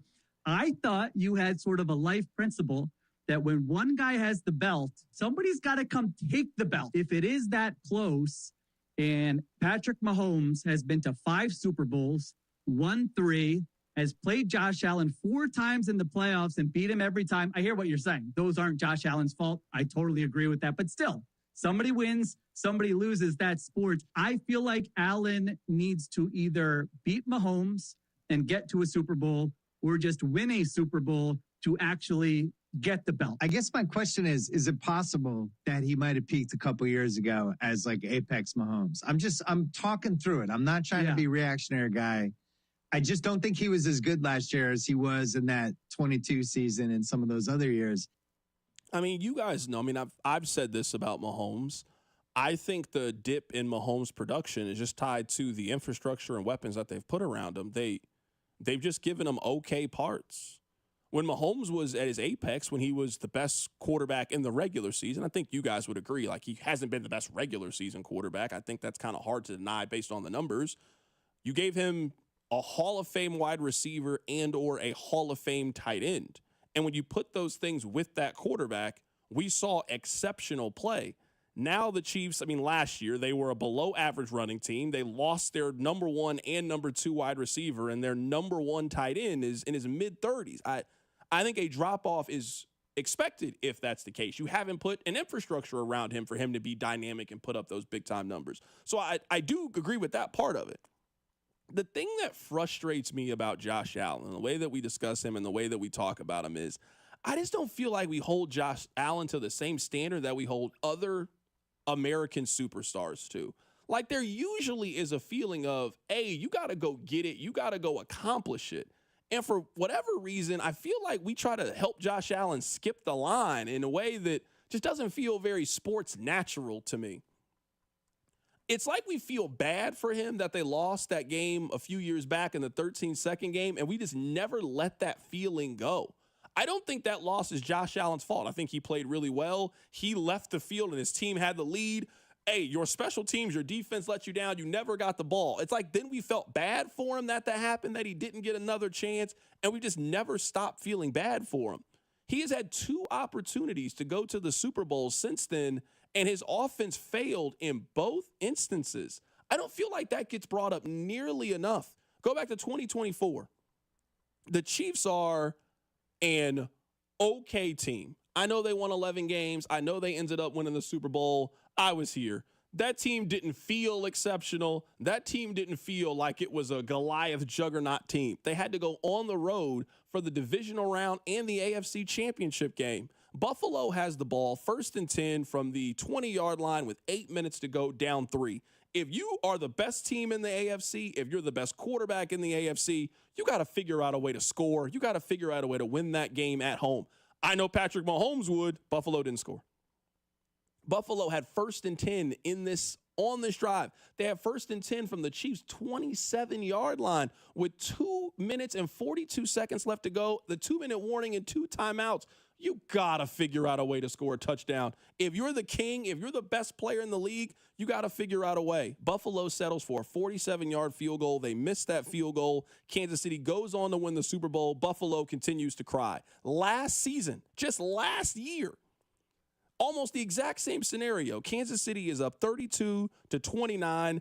Buffalo gets the ball. It is 3 minutes and 33 seconds left. Buffalo has all 3 timeouts plus the 2-minute warning from the 30-yard line. At a minimum, you got to get a field goal. You got to get points here. This is your season. This is your chance to go to the Super Bowl. Buffalo doesn't get to midfield.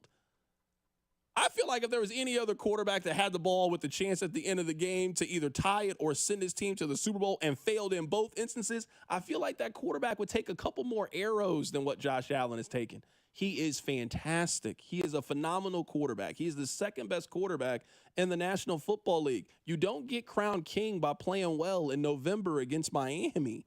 You don't get to wear the crown because you played really well in October against the Jets. That's not how this works. And in championship moments, in the biggest moments of his career, he's come up short. There's no other way to define it. So, no, you can't be the best quarterback in the league. You maybe can. You got to go earn it on the field, though. I can't give it to you until you take it.